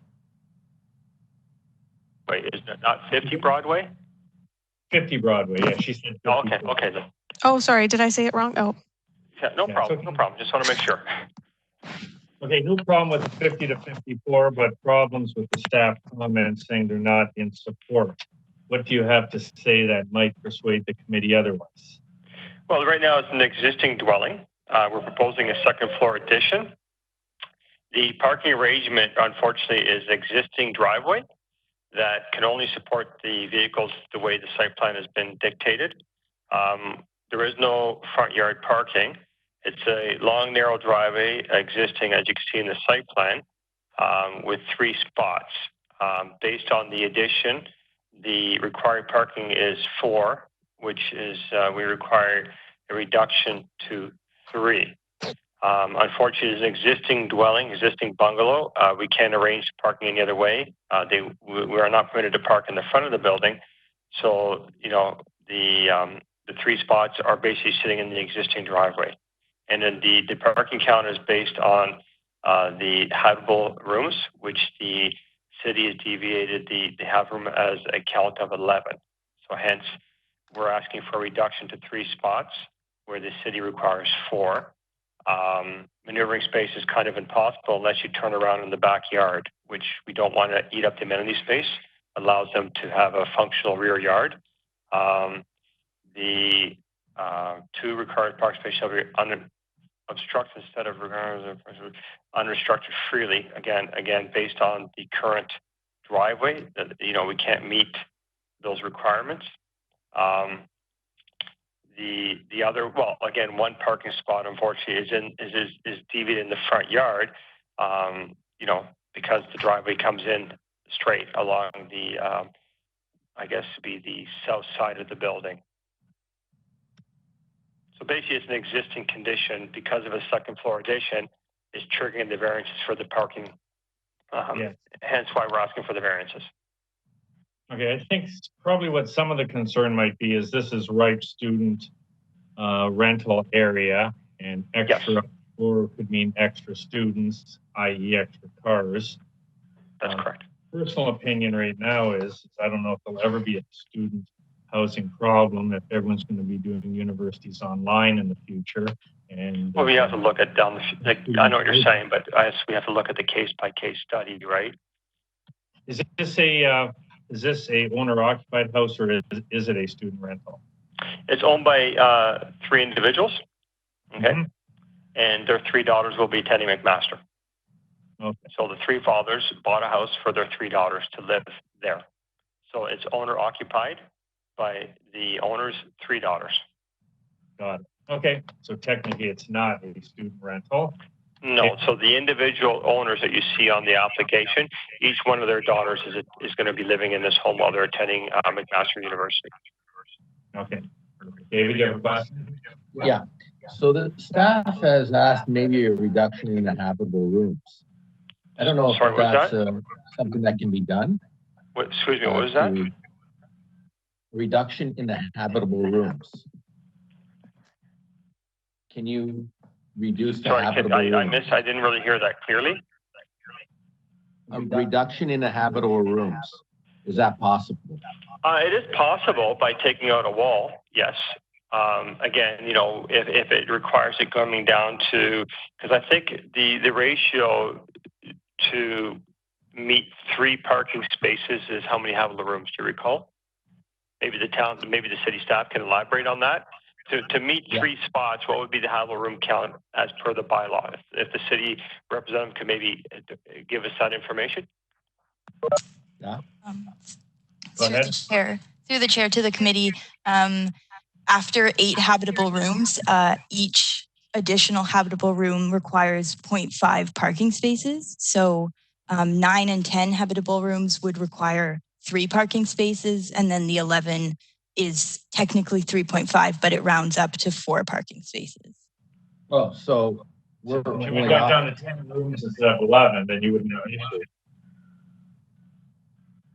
So presently, we're looking at, if you didn't have to round it off, we'd be looking for a half a parking spot grace, is basically what it would be. So the only alternative is to take out a let's say we have on the main floor an office and a little lounge where they can do some studying.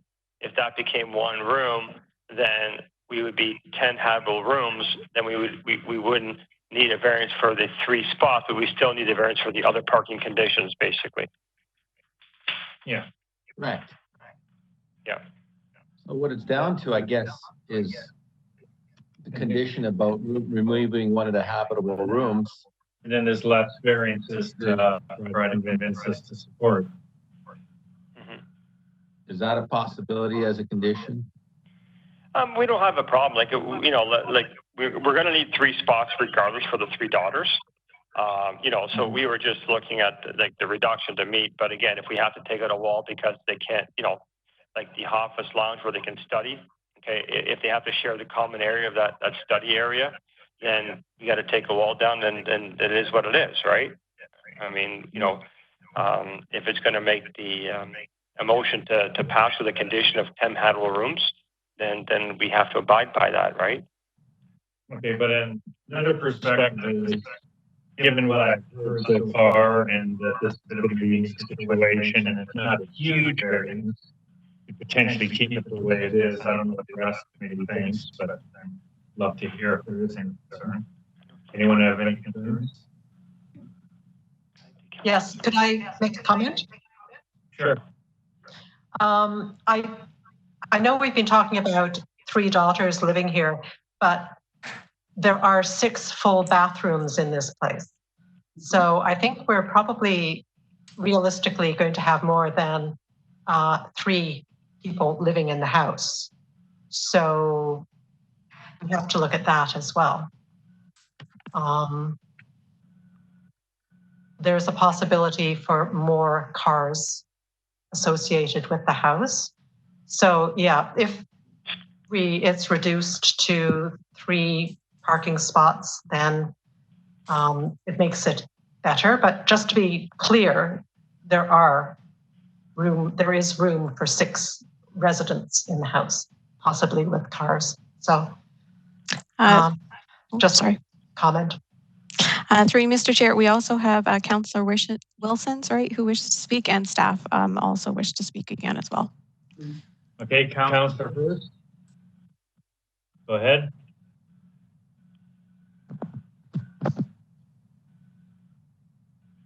Oh, sorry, Councillor Wilson, we aren't actually able to hear you.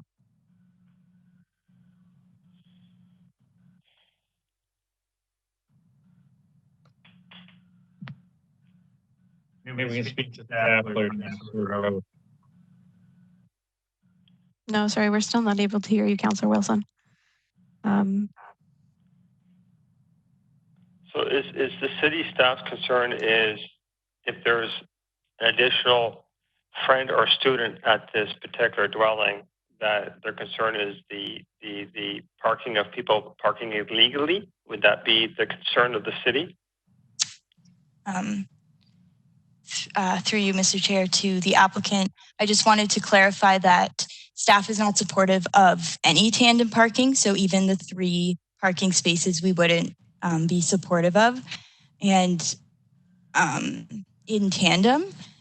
And that's because we are not supportive of tandem parking for for individual people, which is why, since it's suspected to be student housing, we want each individual tenant, I guess, to have their own maneuvering space and don't have to jockey the cars around.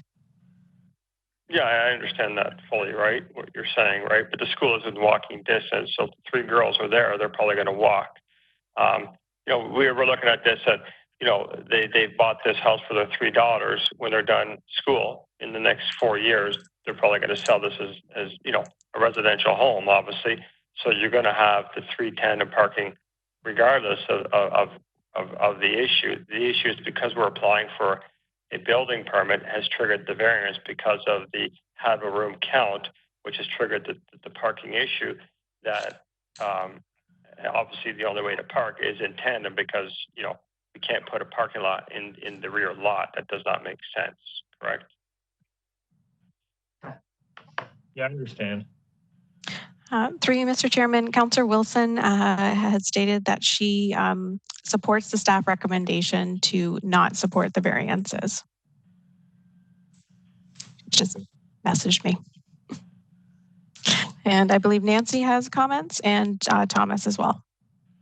Okay, Nancy first. Yeah, just on further on Margaret's comments. Yes, there are those many possibilities to have those many other units there. And the other part is, while those people are there, to the applicant, if this property is sold, then we've established something that isn't basically for the use of 3 contemporaries. More so, it opens up to 11 or 10 or 9 people living in the building. So I can't support it on this point. Tom? Not much to add to what Nancy just said. I'm of the same view. I mean, this looks like we got 3 daughters staying at the house, and we're going to rent the other rooms, and essentially the daughters are going to live there free. And that's fine, but you got to meet requirements if you're going to do that. And I hear from the agent, on one hand, it's close enough they can walk to the school. Well, if that's the case, then why do we need all this parking? Well, no, yeah, I understand, but that's based on the bylaw, right? If you have habitable rooms, you have to have required parking spaces, right? Unfortunately, right? I mean, if this was downtown Toronto, I mean, or even like you said, we're in the even downtown city of Hamilton, within a walking distance of a university or college, it's probably less parking. So at the end of the day, we're trying to abide by the bylaw. Obviously, having habitable rooms has triggered a bylaw variance as for tandem parking. I suggest you're going to use the parking. Where do these individuals live anyway? Woodbridge. All right. So you're going to have 3 girls with 3 cars, whether they walk to school or not. It's possible, or they may just take, again, I don't know the situation. They could, they all live in Woodbridge. They might just have 1 car. I don't know. I can't say for sure. But worst case, yes, you could have 3 cars that 3 girls could be having their own vehicle because the parents have helped them buy a car, have a car to, go shopping and whatnot on the weekends. Yes, very much so. It's very possible. Right. On the other side of the coin, if this was a single family residential with a mom and a dad, you're allowed to have boarders living there, which happens quite often. And my first house was right around the corner from here, so I'm quite aware of it. So if you're your family and you had a kid with a car, and then you put in some boarders that go to MAC that may or may not have cars, this is going to happen. I mean, these houses all were built between the First and Second World War, and that's just the way they were. And well, if you're creating extra room for boarders, wouldn't you have to meet the same test? No, you're allowed to have boarders. If you have a single family home in West Hamilton, you can have boarders. So if you and your wife and your son and daughter all have cars and you live in that house, you can still have boarders. You just hope they don't have cars. You take boarders that don't. Now, would that also trigger if you had a finished legal basement apartment? Would that trigger parking variance as well, correct?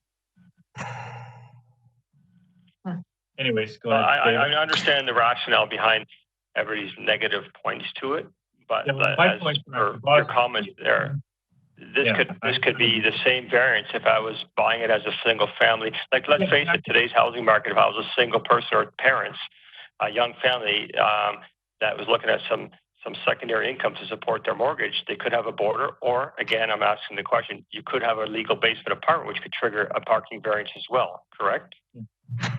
Or there'd be no variances and you're allowed, if you just bought this for you and your wife to live there and you had a couple of kids with cars, you'd have the same situation, no variances, existing house. Existing dwelling, yeah, but if you put the second story on and you count the rooms, like let's say I moved in and I had 2 or 3 kids, so I have 4 bedrooms upstairs, that's 4 habitable rooms, and let's say 4 or 5 on the main floor, I can leave the basement as all open. I'm still going to be into a parking variance because you're not allowed tandem parking. So when I come in for the application for the permit, it's still going to trigger a variance for tandem parking, front yard parking. I may meet the parking spots of 3, but it's still going to trigger the other variances if I'm not mistaken. No, I understand. David, comment? So I have something positive here. Something positive. I don't think we can judge on the amount of people in the house. It could just be 3, it could be 4 or 5. That's not what it's at hand here. I don't really see any opposition of neighbors. Sorry. Very many?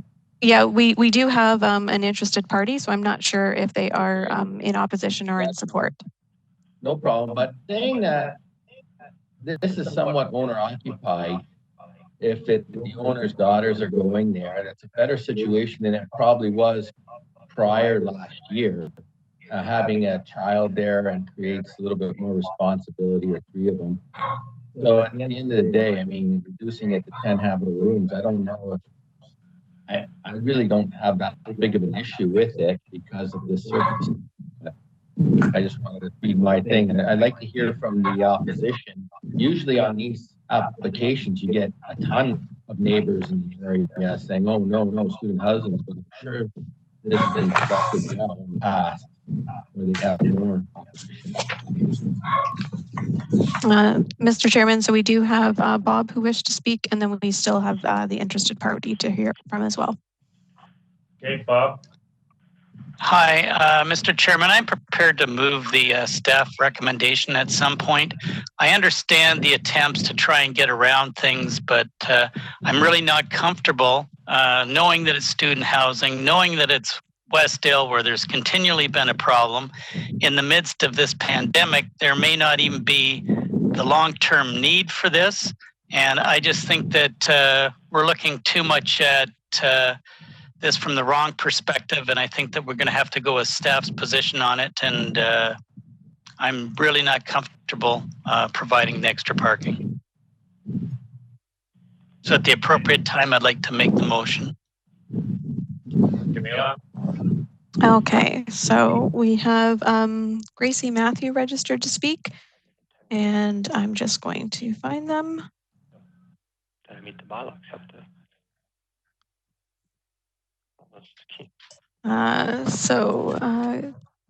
See, Gracie Matthew, is that I have a couple of options. Sorry. So I still need the variances here. If it's a single family dwelling, right? That's the thing. Okay, is Gracie Matthew there? Project 10 spots. Hit the 3 spots. Correct?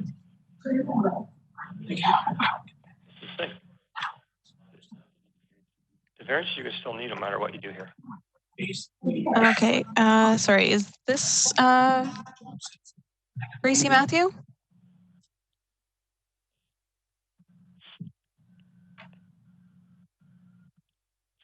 You're going to be there no matter what you do. No, sorry. So, Mr. Chairman, through you, I have checked all of the participants with they're not identifiable usernames, and I don't see them, but I believe Councillor Wilson has something else to say. I'll take it. Councillor Wilson?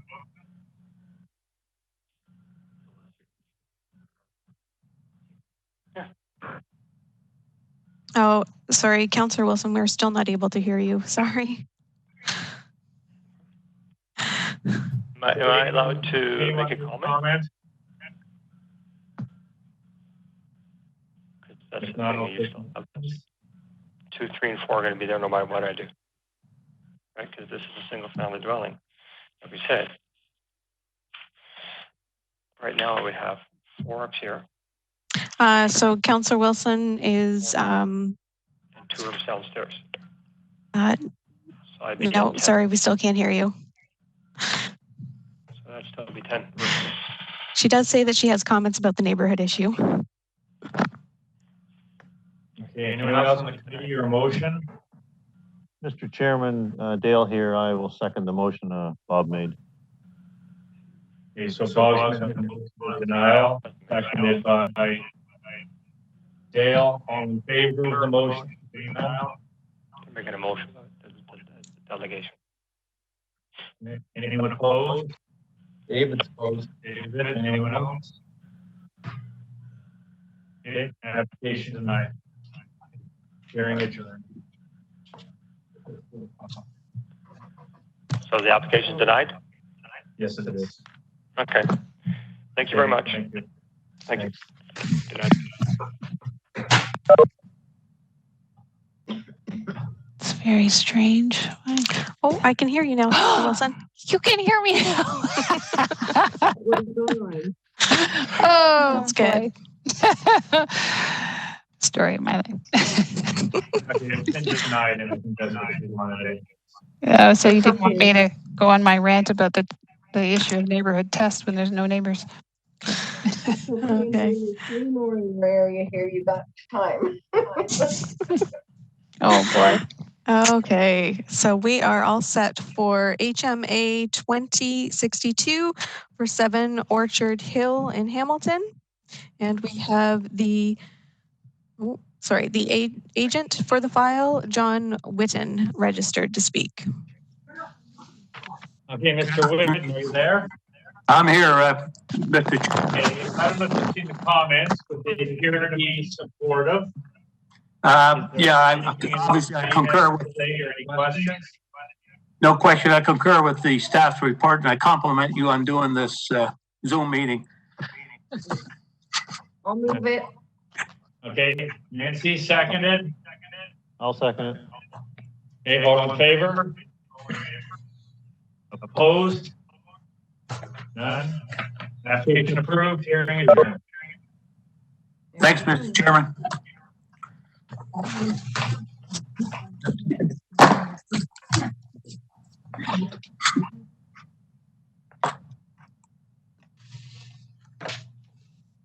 Sorry, just a minute, Mr. Chair.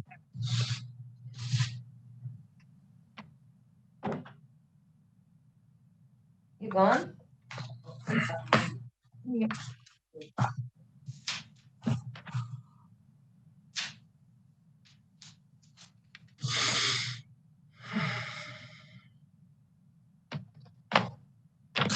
Okay, we are all good for HMA 2063 for 87 Shadoke Avenue in Hamilton.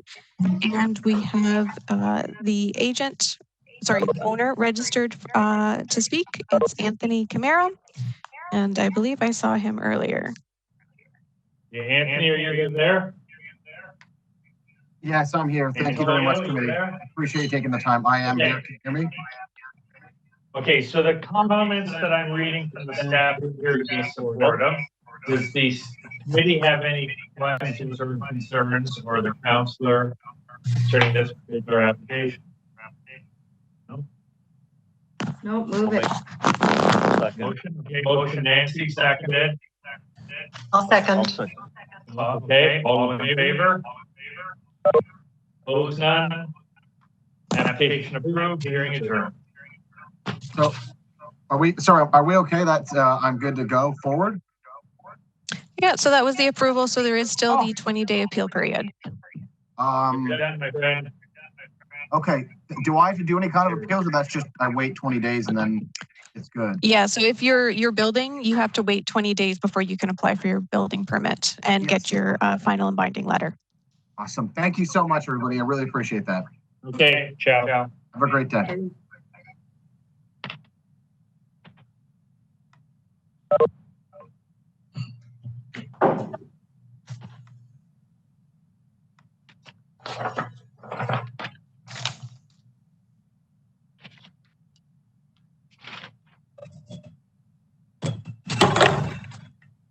No.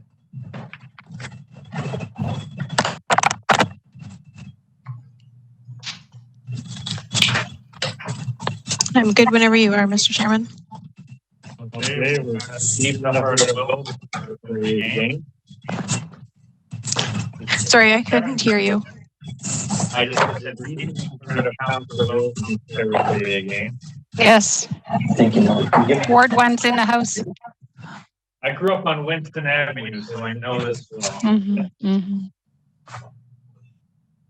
Okay, is the applicant there? Yeah, so we have for HMA 2068, 153 Haddon Avenue South, we have the agent registered to speak, Matthew Ribot, and the owner, Stephen White, and we have interested parties of Rick Hendricks. Okay, for the applicant, if you've seen the comments, you can probably see that there's some negative comments from the staff and some. What, if anything, would you like to say and to try to persuade us? Hello? No, she says. Yeah, we can hear you. Okay, sorry, I missed the question. It appears to be negative comments from staff and from some interested parties. What would you like to say that might persuade the committee to be supportive of your application? So I first, I saw the comments, and they're in support of the eaves, but they're not in support of the height. I understand it, and I have a point to make. But I first would like to respond to the letters of opposition. I was wondering if I could do so. Yes, you can. Okay, great. So the letter by Gavin Beringer.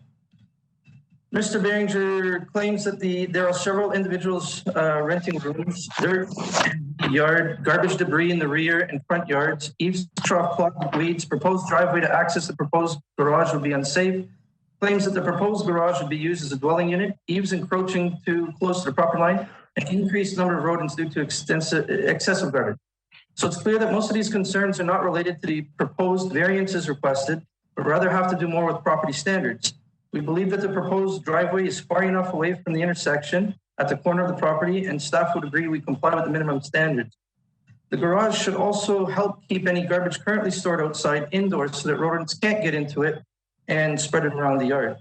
Regarding the dwelling occupancy, the owner is aware that the garage is not permitted to be used as a dwelling, and the intent is to be used as a personal hobby shop. And then I've got another letter from Mr. Richard Hendricks, and this one's quite lengthy. I've done my best to summarize and comment to each point. Can I take a moment to respond to that as well? Sure. So it is clear that Mr. Hendricks strongly opposes our proposed detached garage. However, his reasons are mostly subjective, anecdotal, and simply incorrect. I will demonstrate this by summarizing and commenting on each argument brought forth in this letter of opposition. His background, I would agree with most of the points. However, regarding the number of units, it is our understanding that this is a single-family dwelling, and our proposal for the detached garage is unrelated to the use of the dwelling, and the intended use is for the owner to be able to store personal items as well as create a hobby shop for personal use. The issues: the proposed garage size, we realize, is larger than any other detached garage. However, the scale as illustrated in figure 3 is comically over-exaggerated, and how it would appear in reality. And I did do a figure which I'll submit in the future. The owner has no intention of creating an additional dwelling unit on the second floor space of this garage, and his intention is to use this for small hobby wood or metal machines such as saws or sanders, etc. Also note that the proposed design was intended to keep the appearance smaller. When standing in perspective, the roof line sloping back with a smaller dormer facing the street would create less of a massing impact than it appears in elevation. Point of enjoyment and property value. The opinion of the proposed will allow for an additional 8 parking spaces is incorrect.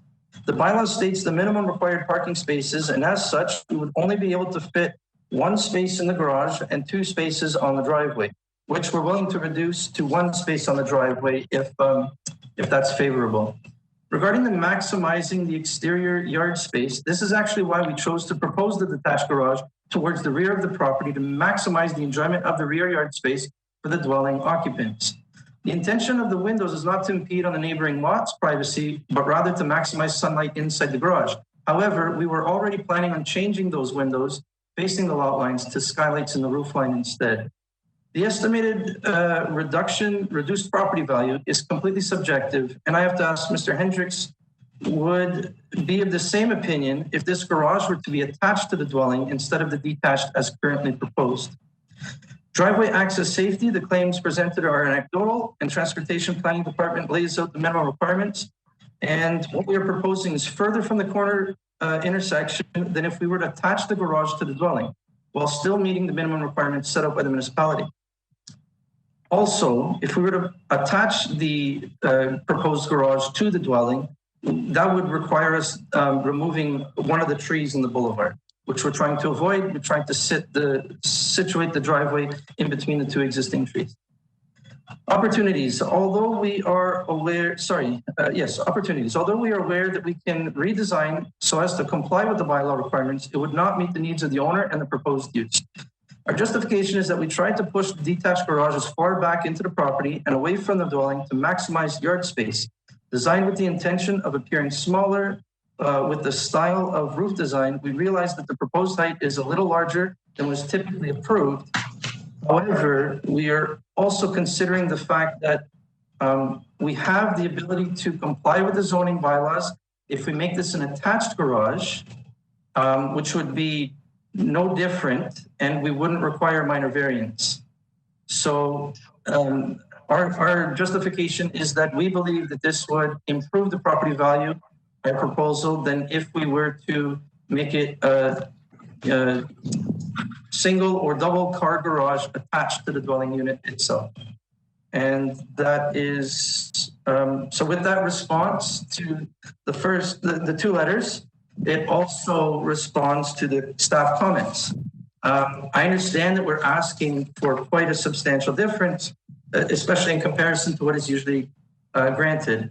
But again, we believe that this is similar to other detached garages in the neighborhood. Yes, there are only a few.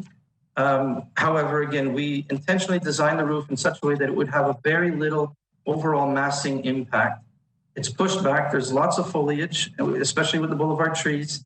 And again, if we don't get staff approval, then we know that we can design to comply with the bylaws, making it an attached full 2-story. Would make it a story off the house as well as the main floor garage.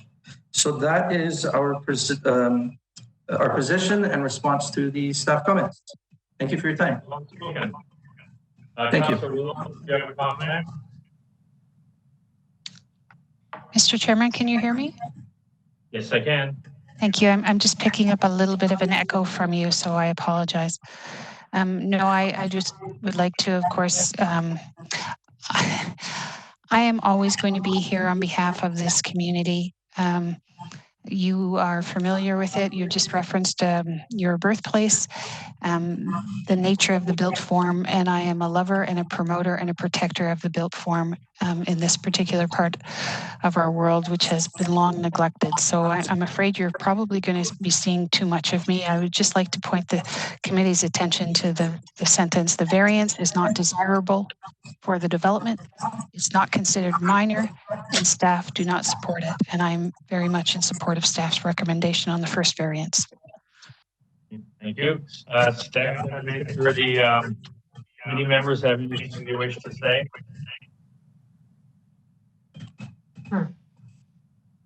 Jamila, is there Sorry? Are there any parties that wish to speak? Yep, there's Rick Hendricks is here.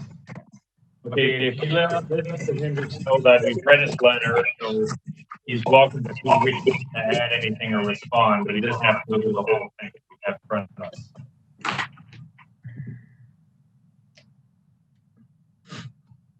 Mr. Hendricks? Sorry, Mr. Hendricks, you just turned everything off. Yeah, it's not. Letter. Anyone from the any committee members wish to speak? Doesn't want to let me in. Yeah, so sorry, Mr. Hendricks, you are speaking. We can hear you now. You can hear me. Okay. It's telling me I'm still. Good afternoon. Yeah, I can hear you. Thank you. Okay, Rick, I'm the chairman. We have your email notes here. If you're monitored by the applicant, and you're welcome to say something. You don't have to go through read it all, the entire committee. Yes, thank you very much for that and for taking the time today. And I know we're running a bit late, so I'll be quick. Just my quick response on the primary motivation, which appeared to be parking and storage. And in my view, and the view of the neighbors who submitted comments, those can be accommodated by a single-story garage. There's no need for a second-story garage here. And so we would encourage the owner to think about how they might meet his needs, keeping that in mind. And certainly the yard space issue, either the yard is taken up by driveway or it's taken up by garage. So how you trade that off, I think is something that that needs to be considered a little bit further. If the garage footprint ends up being a little bit bigger and the driveway is smaller, then it could accommodate more stairs indoors for the applicant. Response to the applicant. Committee? Anyone? Hello? Yes, Mr. Chairman. Final comments from the applicant before I ask for a motion? Matthew? Sorry? A response is, again, just to elaborate, it just doesn't meet the owner has been clear with me that his intention is if we don't get approval, that he would like me to redesign so that we comply with the bylaw, but are able to build exactly as planned. We would require a 7-meter rear yard setback. So if we demolish the existing sunroom entrance towards the rear of the dwelling, then we can accommodate the attached garage to the dwelling as currently designed. We'd have to reduce the size by a couple feet, but we can do so once it's attached. It requires different zoning requirements. We can meet the requirements without needing the approval of a minor variance. So we are asking that this would be preferred regarding the yard space. Again, it's a subjective comment, but I do believe that if we move the garage over, then we're splitting the yard in two, and the side of the garage wouldn't be used by much. It becomes less usable. Again, that's still subjective in my opinion. But again, just in response to summarize, our intention is to still build as per the current design, just attached to the dwelling so that we do comply with the bylaws if we don't get approval today. Okay, I get you. So basically the same thing is going to happen, just it's going to be less desirable and more of a nuisance if you have to the other way. So you want us to make a motion to approve. Exactly. Okay. Does the committee have any comments or motion? Mr. Chairman. Mm-hmm. Yeah, it's Richard Hendricks here. The applicant appears to be creating a false dilemma. I mean, he's saying he either builds attached to the house or he builds a 2-story garage. I'm not clear why they're not considering a single-story garage that's detached from the house. Mr. Chair? Yeah. The answer to that would be because it doesn't meet the intentions of the owner. The owner wants a larger space for garage storage and, like I said, a hobby shop space on the second floor space. So I think I got it. I understand. Anybody? Margaret, were you going to do something? Oh, yeah. Sorry. Actually, I did have a comment, or at least I was going to suggest that I was going to move staff's recommendations, which was denial of number 1 and approval of number 2. So a motion for that.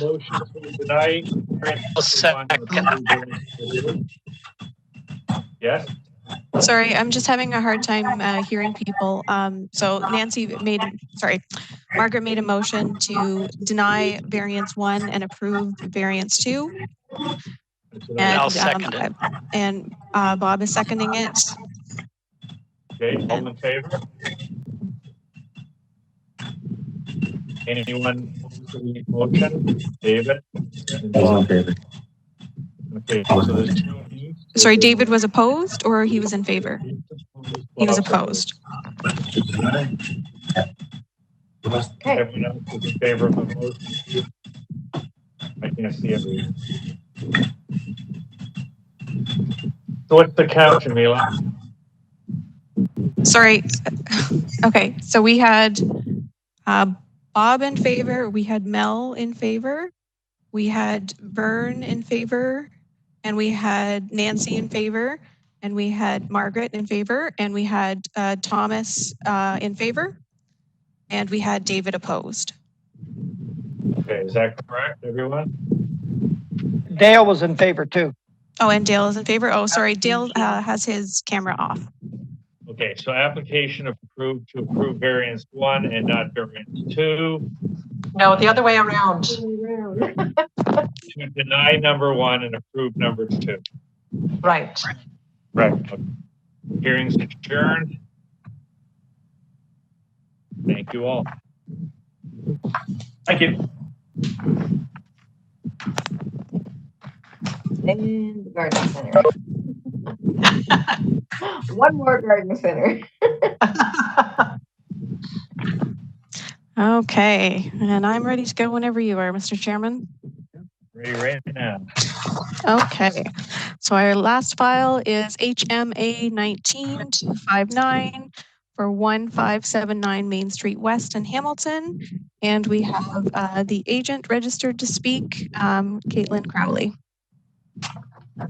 Okay, Mark Judson. You've read the... We're in agreement with the staff report. I make a motion to approve.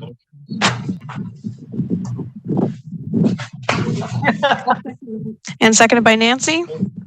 By David Sawadek. Seconder. You're behind the game, Mark. We've done this already. David's moved for approval. Was there a seconder? Yeah, we did. Yeah, sorry. So it was moved by Vern and seconded by Nancy. All in favor? Opposed, anyone? Carried. You're hearing adjourned. Wonderful. Everybody's jumping all over to approve. Feedback from Mark and David because they're in the same room and we're getting the double feedback and it's really difficult to hear. Yeah, I'm not sure if this time I've got David muted, so I'm not sure if this time it's them. It's also the same situation with, I think it might be a similar situation with those in the Glenbrook site, but I'm not entirely sure. I have been trying to mute it. I do hear there is some kind of feedback at the moment though. But when Mark speaks, we don't hear hardly anything he says because we hear the feedback. Yeah, okay, we will definitely work on that for next time. Perfect. Okay. Okay. Is that it, everyone? Yep, sorry, David? Yep. Yeah. Thank you. We have these agenda sheets printed this time on. Is there any way we can get the old style or not really? Yeah, 600 something pages. No, well, besides that, just even the cover letter of the original style, or is it going to be this new style? So this is, it's because we switched to electronic